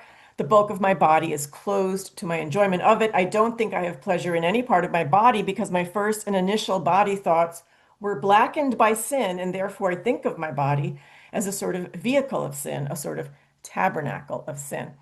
And then late in the interview, she says something that kind of maybe could be related to Benjamin Kahn's work, where she says, restraint can be another form of indulgence. There's a tendency to confuse enjoyment with indulgence. So, this once racy reputation she had, has been corrected by scholarly reassessments of her work. There's a number of really helpful feminist analyses since the 1990s that look at the representation of the damage done to Irish women by the patriarchal Irish family and its heterosexist imperatives. So they're the figure of the miserable housewife, the restless, neglectful mother, the lonely young woman, the abused girl. These all get a lot of attention, and the nun is a figure that gets a great deal of attention. She's often an admirable and attractive figure, but the voluntary, or not voluntary, but the opposite, the voluntary celibate would be the nun, but the spinster hasn't seemed to get much attention. And I think there's something, as I've been doing the rereading of the text, I'm also seeing the widow, which you mentioned, Paul, briefly at the beginning. I'm seeing the widow figure as maybe something else to bring into this discussion. So the 1970 novel A Pagan Place, in which the adolescent girl at the end of the narrative is packing her trunk to go to Belgium to become a nun, she is surrounded by sexual assault. She's raped by a priest. Her cousin tries to rape her. She's being threatened with abuse. She's being felt up. I mean, it's a horrific experience for her. And there's so many characters sprinkled around her of women who are just miserable. And these are widows, these are married women, these are single women, these are jilted women. And there's lots of madness in her fiction that at least the young narrators seem to associate with the unmarried, especially jilted state. And it's very interesting to look at the difference in a young narrator's perspective on the unmarried figures in a text and the older, mature narrator. So we have all these blighted lives in the pagan place, a pagan place. I kept calling it Peyton Place to myself, a pagan place. But something different seems to be happening in some of the short stories that I noticed, and I won't spend a lot of time on them. But in particular, the Connor girls from the 1982 collection, Returning. So we have a narrator who goes from a very young girl to a mature woman at the end of the story. And the Connor girls are the daughters of the major. So they're these very kind of remote, idealized, sort of snooty is the word that's used for them by other characters. Young women who are just living these sort of luxurious, beautiful lives apart from everybody else in the village. And one of the sisters falls in love with a bank clerk that everybody assumes is Protestant because he hasn't gone to church, but he's just a lapsed Catholic who has gotten another girl in trouble somewhere else, gives Miss Amy a wedding ring or an engagement ring. Wedding presents are bought, and this all very kind of exciting to the young narrator of the beginning of the story. But then Miss Amy is jilted and she becomes a drunk. She is found out she can't drive a car anymore because she's been in accidents, and she's found by a curate under a bush who kind of makes her kind of feel like there's maybe hope again. And in the meantime, the narrator has moved away and has gone to college and has had, her own life. She hears little things about Miss Amy, that she's become a hopeless drunk and moved to Dublin. Lots of hopeless drunken women in these texts move to Dublin. That seems to be where they get shoveled off to. And she's, of all things, a hairdresser. But then later on, the narrator is a grown woman with a child and her husband, and she comes back to her home place after a long absence. And Miss Amy and her sister are fully restored. That's the language. And they seem very happy in themselves. They have made connections with the community. They're not these lofty, distant figures anymore. And they really have this beautifully bucolic life now. The major has died, and they're having a great time. And in the meantime, the married mother ends the story by saying, I realized that by choosing his world, I had said goodbye to my own and to those in it. By such choices, we gradually become exiles until at last we are quite alone. So while these spinsters go through tough times in these stories, Savages is another story in that collection where Mabel comes back from Australia. The very young narrator assumes she's been jilted because she's mysteriously referring to some trauma. She does get jilted, and she makes up a fantasy pregnancy. It's a very, very weird and funny story in a way. But the widows and the jilted spinsters who kind of come through it, when perceived by a mature narrator, seem to be maybe another model of celibacy that isn't sort of retreat in the way that the nun models a kind of, way out from the mother and wife imperatives.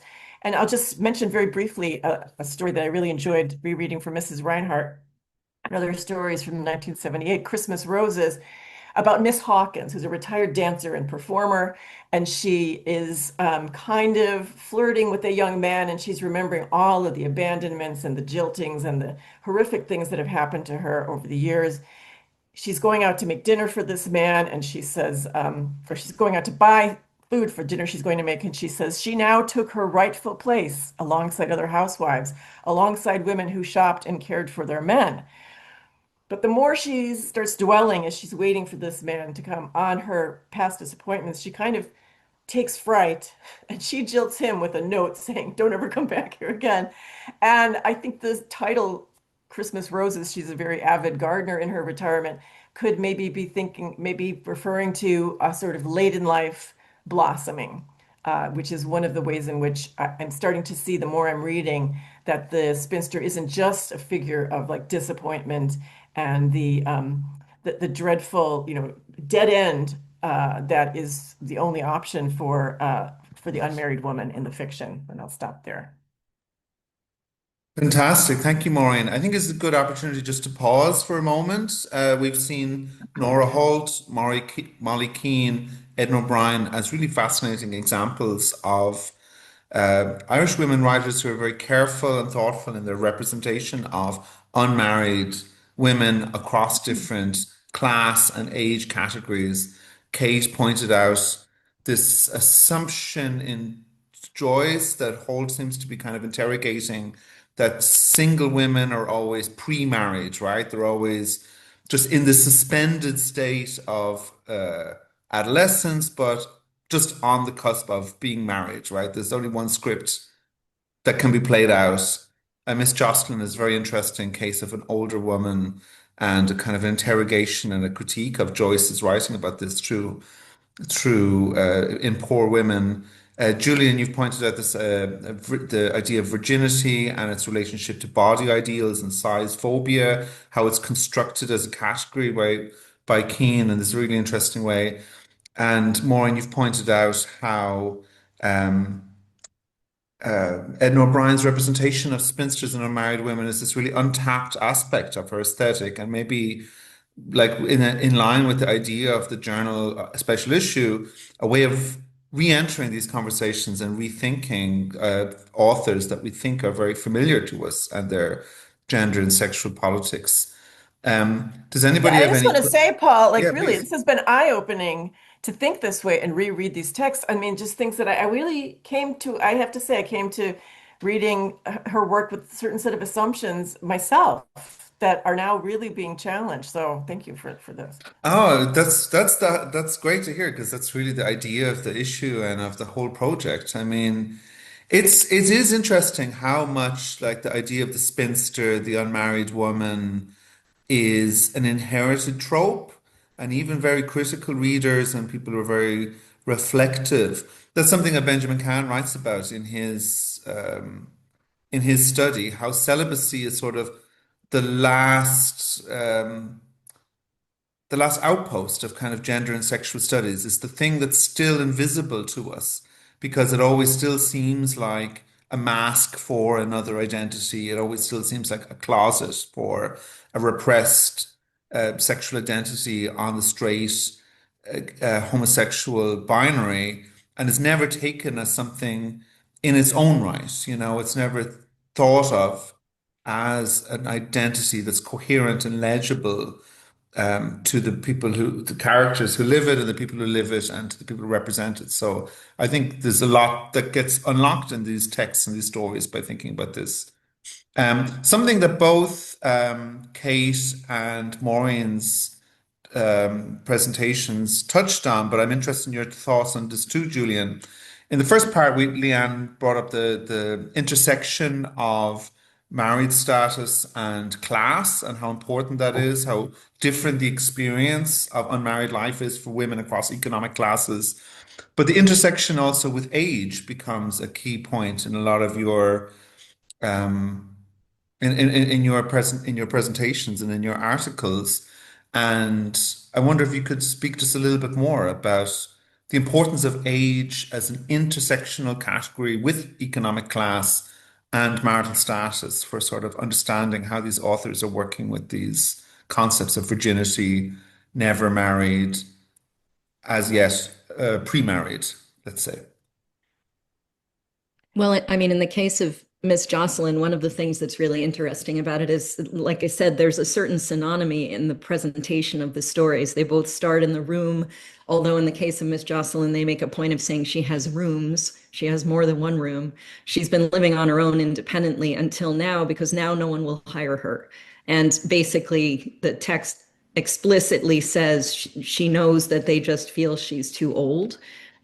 So her financial precarity comes on with her age. So she was barely getting by. And Paul, you remember this passage. There's a moment where it basically narrows down. She had this much, then she had this much, then they had this much, then they had this much. And the text like counts down her declining bank account until it reaches a point that she has no choice but to reach out to her nephew, Frank. And it's made clear that she is going to basically be treated like a servant in her cousin's home by his wife. And part of what's interesting is that Miss Jocelyn in that way uses a frame device, because she's in her own room. She puts on airs to her married landlady, like she doesn't know better and these are my rooms. At the end of the text, her daughter-in-law is putting on airs at her expense and basically saying, I wouldn't want her to assume that, you know, we're made of money. So it's a very materialist text in that way, and it foregrounds the lived consequences that I think Leeann was gesturing toward, in particular, the lived consequences of aging when it was, you know, cross-cut with celibacy in this text. And it's interesting too to think about it in relation to Clay for that reason, because I mean, and we talked about this a little too, in Dubliners, you know, you do have Maria. Maria seems content with her lot, but Maria also doesn't seem very self-aware, at least in my reading of the text, and, you know, doesn't understand necessarily, like when she skips the verse of the song, she doesn't realize that her options are incredibly limited. What's painful with Miss Jocelyn is she knows exactly what she's losing. She knows what it cost for her to have it, pun intended, in the first place. And she knows the price, again, pun intended, of independence. So I think there's a real substantial material difference in Hoult's representation versus the way it's done in Joyce. Does that answer your question? No, it's really fascinating. I mean, I have a more general and less interesting observation, which is just this category of the pre-married is so interesting and so useful to think about the cultural assumptions around unmarried women, as always just like not yet married, right? This is the sort of the assumption. But we see how these cultural assumptions change with age, right? You know, we see how the not yet married gets transferred into something else, which is surplus, redundant, non-productive after a certain age, whatever is the way the culture draws this limit. And the story follows this very closely about how how Miss Jocelyn is no longer not yet married, but now redundant in the ways we've been talking about in scare quotes, and is made to become productive by becoming a servant to her married nephew and his wife. I think there's so much to unpack here. Leeann wanted to join the conversation here. Thank you. Yeah, those were fascinating presentations. I was just thinking in the context of aging and intersections of, you know, singleness and aging. There's also kind of disappointment that you failed to get married. I didn't find that now in any of the working class women, but Rosamund Jacob has this amazing unpublished novel in her papers, third person singular, and I think it's very autobiographical, and it's like a woman into her 40s and realizing she won't get married now, and the sense of the vista of what is she going to do, kind of in front of her. I think that's something that really kind of struck me when you were talking about aging. So I haven't read Miss Jocelyn. I am going out to read it immediately after this, but just, you know, that's somebody who's for economic is facing, you know, economic dependency, but Rosamund Jacob is describing, you know, just kind of on a more kind of psychological level, that sense of not being chosen and what is she going to do with her life now. So also just in the context of pre-marriage, I think that's an interesting point, because a lot of women in their 40s in the Military Service Pension Board files who haven't got married are still referred to as girls, whereas a female who's married in the early 20s is referred to as a woman, so that infantilizing and the unmarried woman, even if she's in her 40s and 50s. I think in William Trevor's The Ballroom Romance, you know, the chief female character, whose name is escaping me now, she's referred to as a girl, even though, you know, she's quite advanced in years. You see this also in discussions around kind of contemporary representations of singleness, like Sex and the City. It's still discussed as girls and as being in this kind of extended adolescence. I think this is a recurring rhetoric that Fama and Lagaway really bring out in their work. Maureen, you wanted to Well, yeah, the story Connor girls, they are girls and they're elderly women by the end of the story. But again, to say, like, O'Brien's very sensitive to class issues, and absolutely that's one of the reasons why widows have largely a very comfy time of it. They have a pension, they have the widow's pension, and the Connor girls too. They have their father's money. And I mean, these things are definitely there, if not explicitly addressed. There's definitely a different set of possibilities, I feel, for people who aren't like the poor girls, one of many children in a rural family where they're hardly getting by. There's just not the same set of alternatives necessarily. Yeah. So we have two more contributors who are with us today that I'd like to add to the conversation. And both of them are working a little bit on, in one way or the other, on Mary Lavin. And I think you mentioned widows earlier, Maureen, and I think Lavin is a really interesting author to introduce into this conversation. So the first is Fagan McNamara, who's a PhD researcher with Teesside University. Her research looks at locating mid-20th century masculinities within Irish women's fiction, with a particular focus on exploring how women's fiction reflects anxieties around the state's ability to sustain certain images of Irish manhood after independence. So hugely relevant and fascinating research for our conversation here today. Faye is broadly interested in the intersections of gender, nation, and literary form in modern Irish writing, and she's writing about celibate masculinities in Mary Lavin's work for the special issue. Faye, please. Thank you. Thanks, Paul, and thanks everybody. That conversation was so interesting. Absolutely so much to learn and get from everybody's contributions. I am going to slightly change the flow of the conversation because I'm going to switch to male celibacy and celibate masculinities in Mary Lavin. So basically, for my contribution, I wanted to explore male celibacies and the subject of silence in Mary Lavin's short fiction. And I hope that, as I'm chatting, that I'll be able to make, some similar collections to what other people have been talking about, some overlap with class, body image, poverty, and so on. So with the text that I'm focusing on, which I have here, there's Mary Lavin for you. I'm going to look at the first 3 stories in the Becker Wives collection. So that means I'm looking at the Becker Wives narrative itself, and I'm looking at the Joyride and the Happy Death. So each of these narratives, I suggest, deal with significant celibate moments within masculine and marital life cycles. So I think initially I came to this topic with a desire to locate different masculinities within less mined spaces within women's fiction in this period. And I think when it comes to locating Irish masculinity, we have so often approached the context of manhood, the subject of manhood, in terms of the heroic, in terms of the public, the political, and most importantly, the sexually active man, or at least a man that holds sexual potential.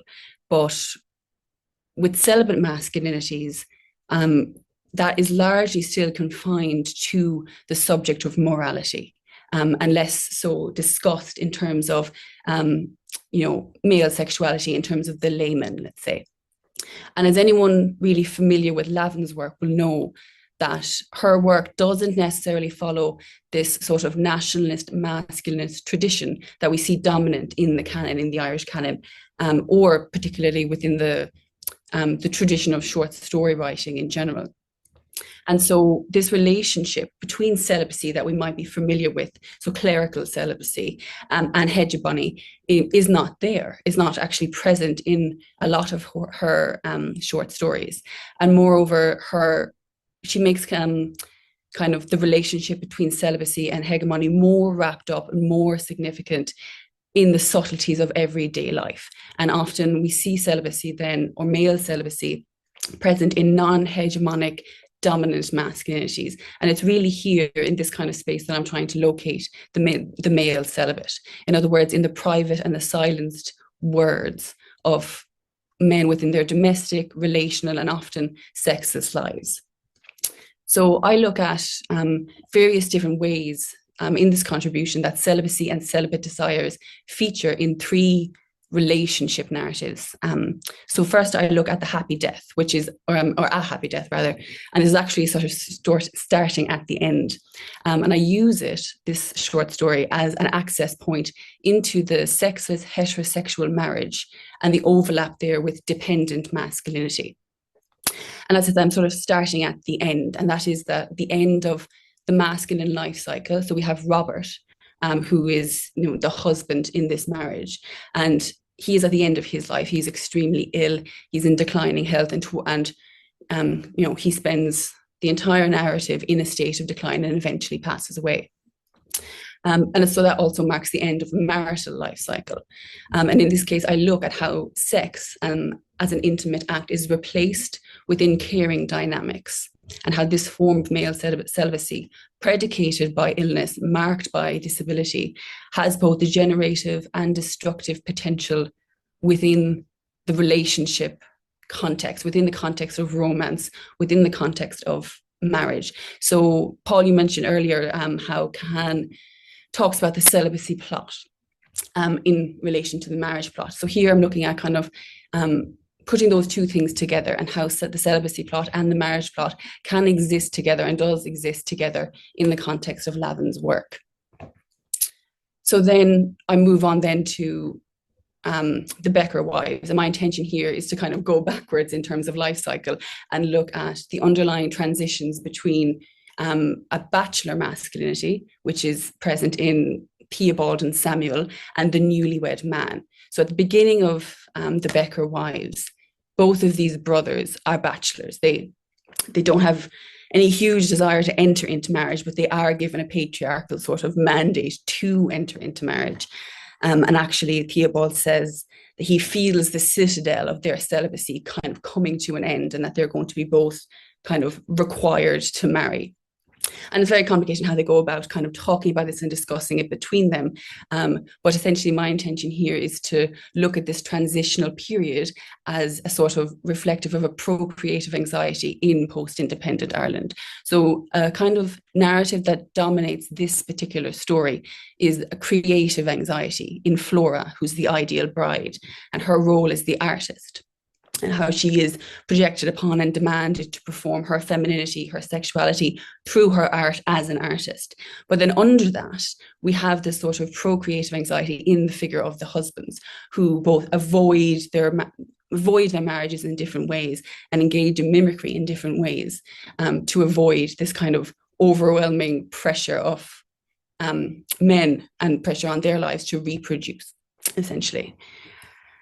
And then the last kind of main story that I'm going to focus on is the joyride, which is taking us back then to a pre-married state and a post-married state together. So we have Purdy and Crickham. So these are 2 sort of bachelor-esque butlers who flee their responsibilities, their manor, to go on a joyride. And there's various sexual innuendos across all of these titles that we could get into, but I won't. So basically, I approached this final section as an examination of involuntary celibate masculinity, if you will, that defines this homosocial relationship between these two butlers. And they're kind of caught in this hierarchical working environment in a decendency-esque sort of context. And I'm really interested in showing how male celibacy overlaps here with the tensions of class, with the tensions of masculine hierarchies, and how Crickham, who is described as the skinny, pimpled virgin, and Purdy as the older, fat man, they are both, so sorry, I should have said, Crickham, the virgin, Purdy, the older man, who has, Lavin doesn't use the word divorce, but he is separated from his wife, and they are both interested in engaging in sex, in a sexual relationship. They go out and try and seek this because they describe that they need women to make it right. They go out and try and seek partners, ultimately failing, ultimately engaging in the kind of involuntary celibate dynamic that we know leads to the destruction of the homosocial male relationship, essentially. And I suppose just to kind of end on my objectives here, I'm looking at really considering the potential of male celibacy to exist outside the realm of the clergy and also outside of this sort of consequence that we see of male celibacy in layman masculinity. So I think Heather Ingram touches on this in her, when she looks at masculinity in Lavin. She links male celibacy to the demands and the consequences of the male working life. That, you know, men, when they engage too much in the public sphere, when they engage too much in their work, that their private lives suffer, their marriages suffer, and that this is not good, and that this is what Lavin is really trying to say. But I think I'm trying to go a bit more into their own celibacy and instead locate it within a more emotional and embodied masculine reality. And I think that's part of a wider desire I have in general to bring women's fiction in more into the conversation of a kind of changing post-independent masculinity where celibacy as a masculine currency is not as stable as it previously was. And that's what I'm going to do. So yeah, that's me. Thank you, Faye. I can't wait to read the article. This is so fascinating. It's so interesting. And Lavin is such a great author, like to interrogate exactly this perspective. This is really, really, really exciting.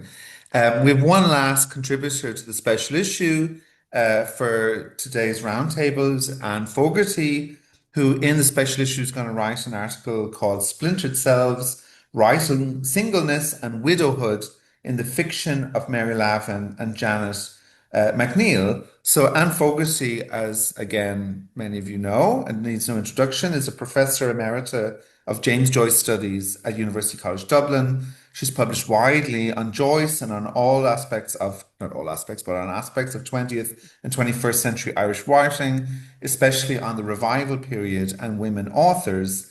A collection of essays co-edited with Eugene O'Brien, the Rutledge Companion to 21st Century Irish Writing, was published in January of this year, and her new edition of Dubliners is forthcoming from Penguin in 2026. And thank you very much for talking to us today about singleness and widows in Lavin and McNeill.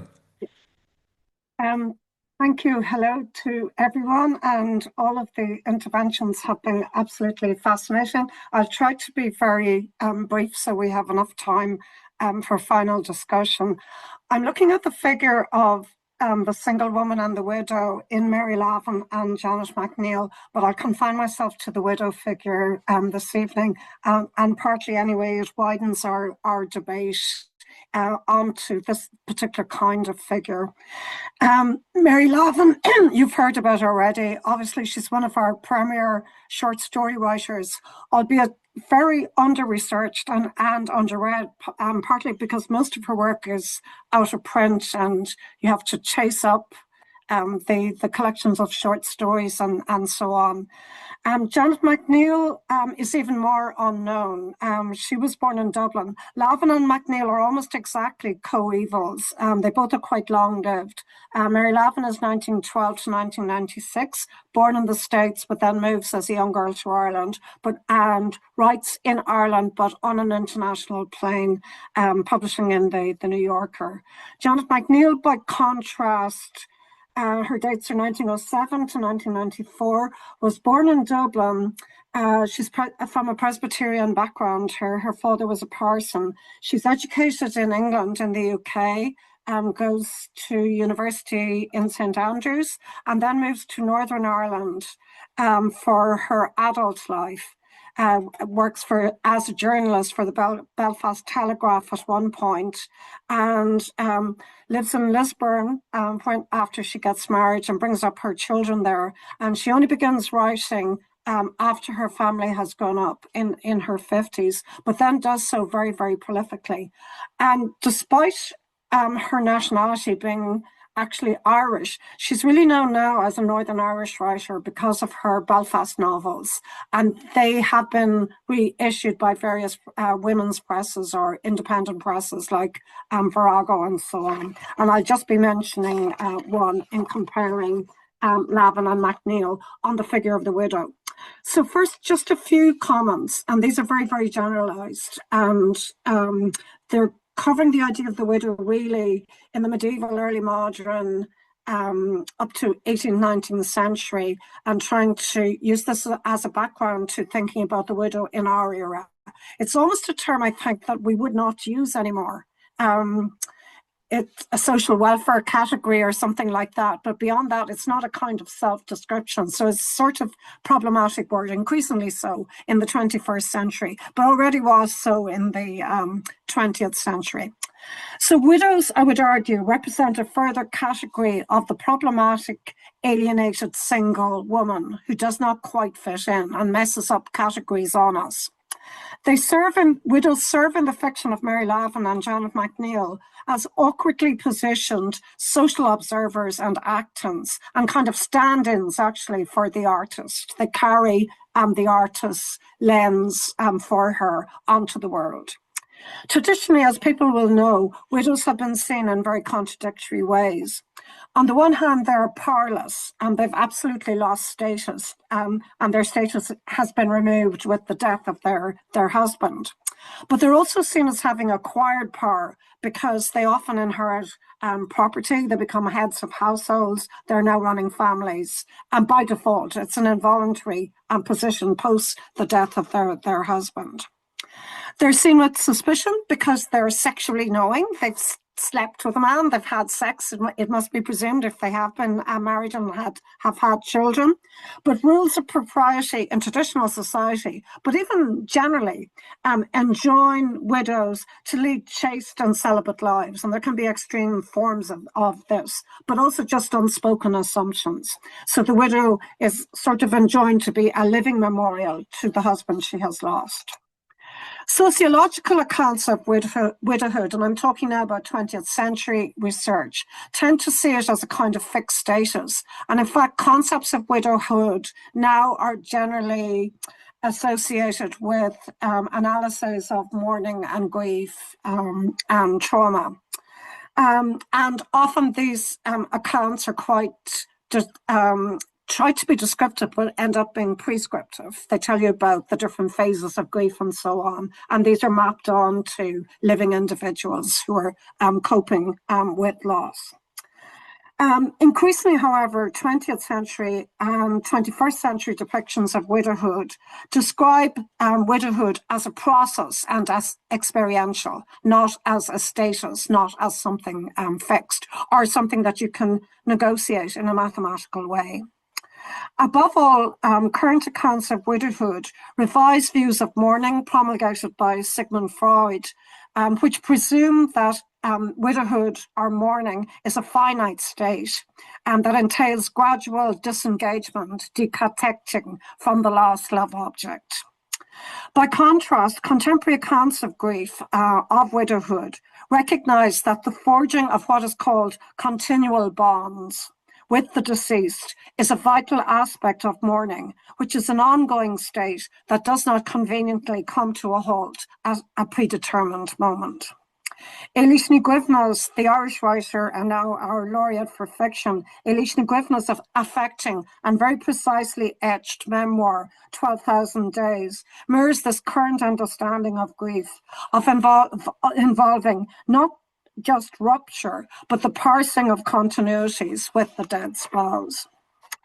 Even though widowhood is now less associated with taboos and restrictions, it still often entails what has been dubbed identity foreclosure. That is the stripping away of different marks of social privilege and social distinction. So there's a kind of sense of the voiding of existence post the death of a spouse. And this, of course, is especially the case in Western patriarchal societies that inherently privilege heterosexual or even same-sex coupledom above the single self. Visibility is granted to the couple. Anticipating current findings, narratives centering on widowhood by Mary Lavin and Janet McNeill lay bare the emotional suffering of widows, their altered sexual status. They, in effect, picking up on the terms that have been used this evening, become unmarried in becoming widowed.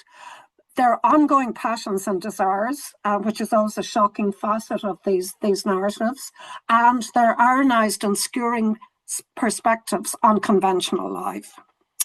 Lavin, in her stories about widowhood, of which there are quite a number, I think about 10, and Janet McNeill in her novel from 1967 called The Small Widow, which is her only fiction which is actually set in the UK, used the vantage point of the widow to augment the subtlety and psychic scaffolding of the short story and the realist novel, and to subvert expectations about protagonism, narrative arcs, and the nature of social empathy and dissent.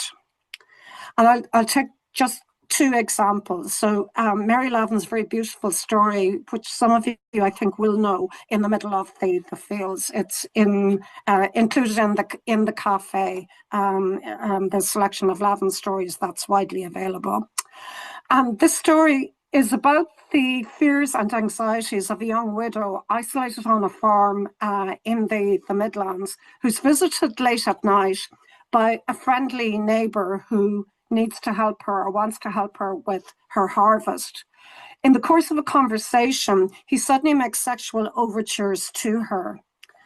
And you don't quite know where the story is going to go at that point. It seems like a moment of danger. But what Lavin does is something surprising. She utilizes a kind of deflected structure to convey the complexities of the situation of the widow protagonist. So the story does not go where you expect it to go. And by and large, Mary Lavin anyway writes plotless short stories in the manner of Joyce, rather than the plotted one, O. Henry ones with ironic endings. Hence, the advances of the young woman's neighbour, rather than signalling endangerment, become unexpectedly the grounds for her to pity him. She fears him a little bit to begin with, but then her emotions swerve and turn, because she recognizes that he is actually still in mourning for his passionate and tomboyish first wife, who's associated with the locality of her farm.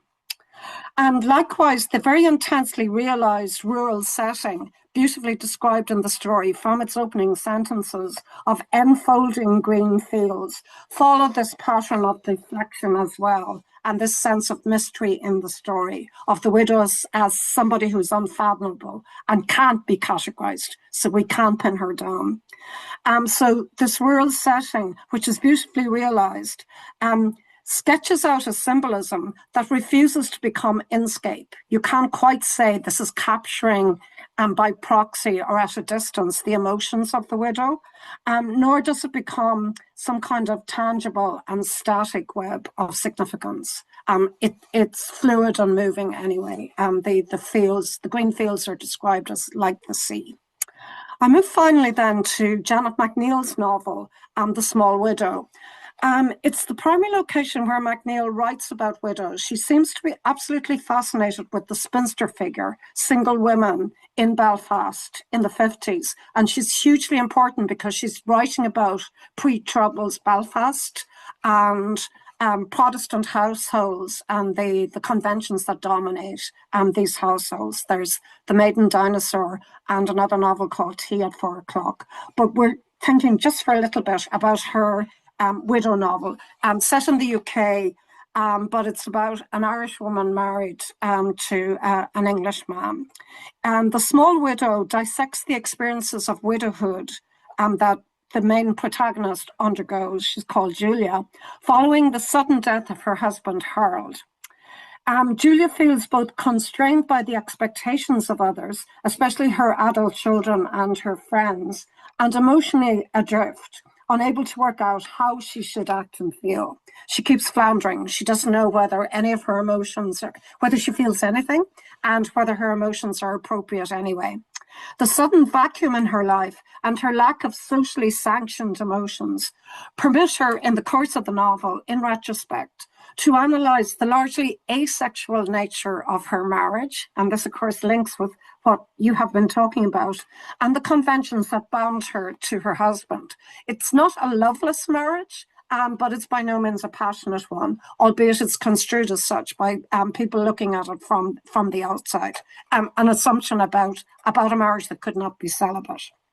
Akin to Lavin's story, the plot of Janet McNeill's novel splinters and sidetracks, mirroring, and I quote a phrase from the novel, the tangle of dispersed affections that characterizes the heroine.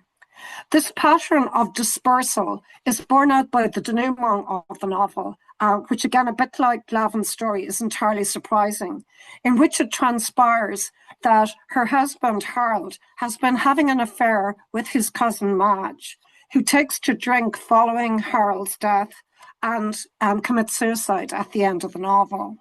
It is Madge, we discovered, who in fact is secretly widowed and bereft by grief, not Julia, the main character. But yet at the same time, the novel is partly focalized from Julia's point of view. It's she who works out Madge's emotions for us and begins to discern her predicament, albeit far too late.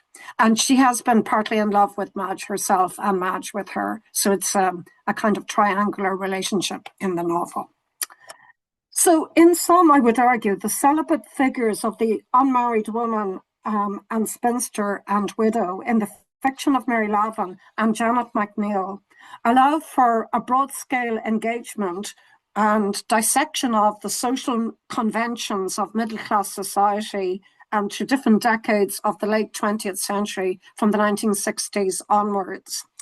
And they provide the writers with a way of conjuring up alternative perspectives on marriage, on femininity and sexuality, albeit within the boundaries of what seem like conventions. And they above all, I think, furnish the writers with tools for an aesthetic that thrives on deviations, deflections, and tangles of dispersion. So the plots in these stories are more or less linear, but they always sidetrack as well. Centering on celibate figures becomes, for Janet McNeill and Mary Lavin, the very basis of the peculiar artistic vision and practice that they use as writers. Thank you. Fantastic. Thank you, Anne, so much. This is such a great contribution, but also reflection on the whole discussion we've had this evening. So I'm very aware that we're a little bit late, that we've gone over time. I feel a little bit like we're at a party that EFACIS has invited us to, and now EFACIS is yawning on the couch and gesturing that it might be time for us to leave. I feel like saying, you know, it's fine, EFACIS, go to bed. We'll close the door behind us. But I think we might be, we wouldn't be good guests if we do that. But if I can just borrow a handful of more minutes, just for anyone to talk about these last two really interesting papers by Faye and Anne about Mary Lavin and Janet McNeill, introducing two really important, crucial topics to the conversation we've had today. One of Irish women's writers' conceptualization and representation of male celibacy. Of course, it's too narrow. It's just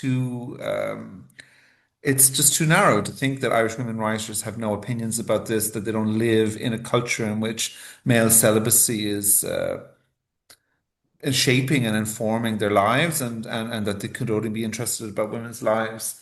And I think Leeann mentioned Teresa Deavy earlier. She's another example of an Irish woman writer's very interested and very astute about how celibacy is this complicated, disrupting, unsettling experience and identity for men, and that has consequences for women in men's lives as well. And the topic of the widow is really, really fascinating and really important. So I have a question from the chat. There's a lot of questions in the chat.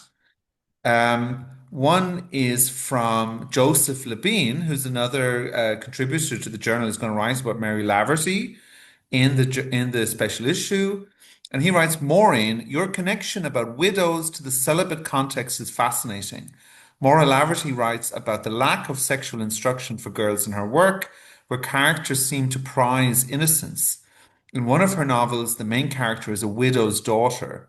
Laverty writes, quote, it was through her mother being a widow that Chrissy kept her innocence longer than most.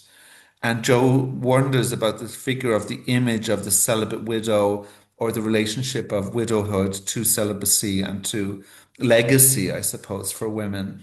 I wonder if Maureen or Anne or anybody else has a response to this question or to this observation. Or I feel like Anne hasn't had a chance to answer any questions, and she really is wrapping up the discussion on widows anyway. So let's give it to Anne. Let's go.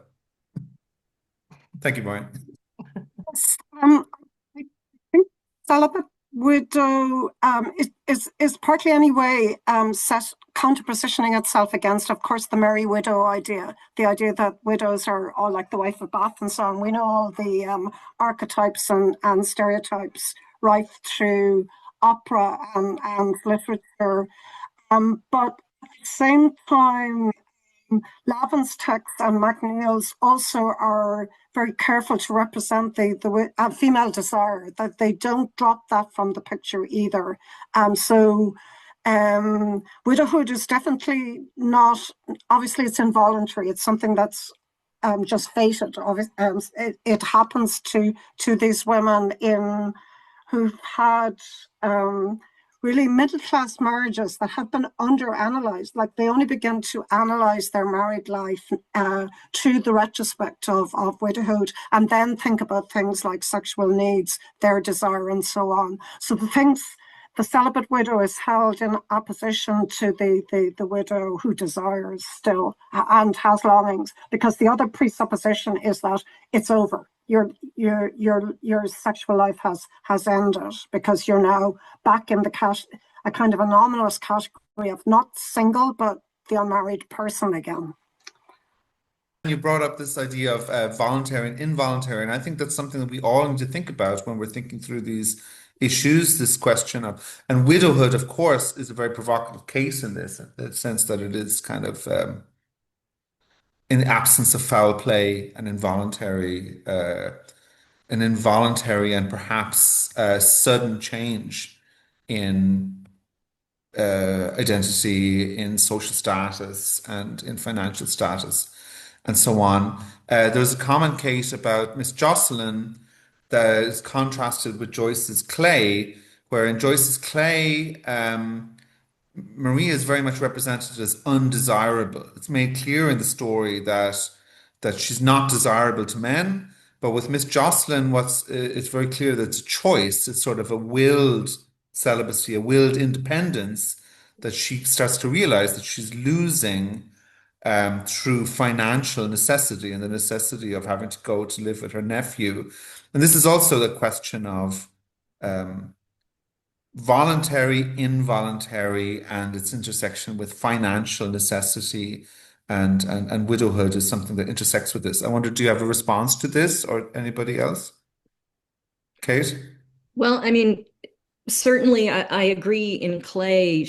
Maria is very much positioned as not attractive, right? He repeats that her nose and her chin are almost touching each other, and she likes her what does she call it? Her small little body. She talks about liking it, but there's that moment where she talks about, other than the drunk older man who pays her attention, which she takes as a compliment, and then kind of has to askew acknowledge he was actually drunk.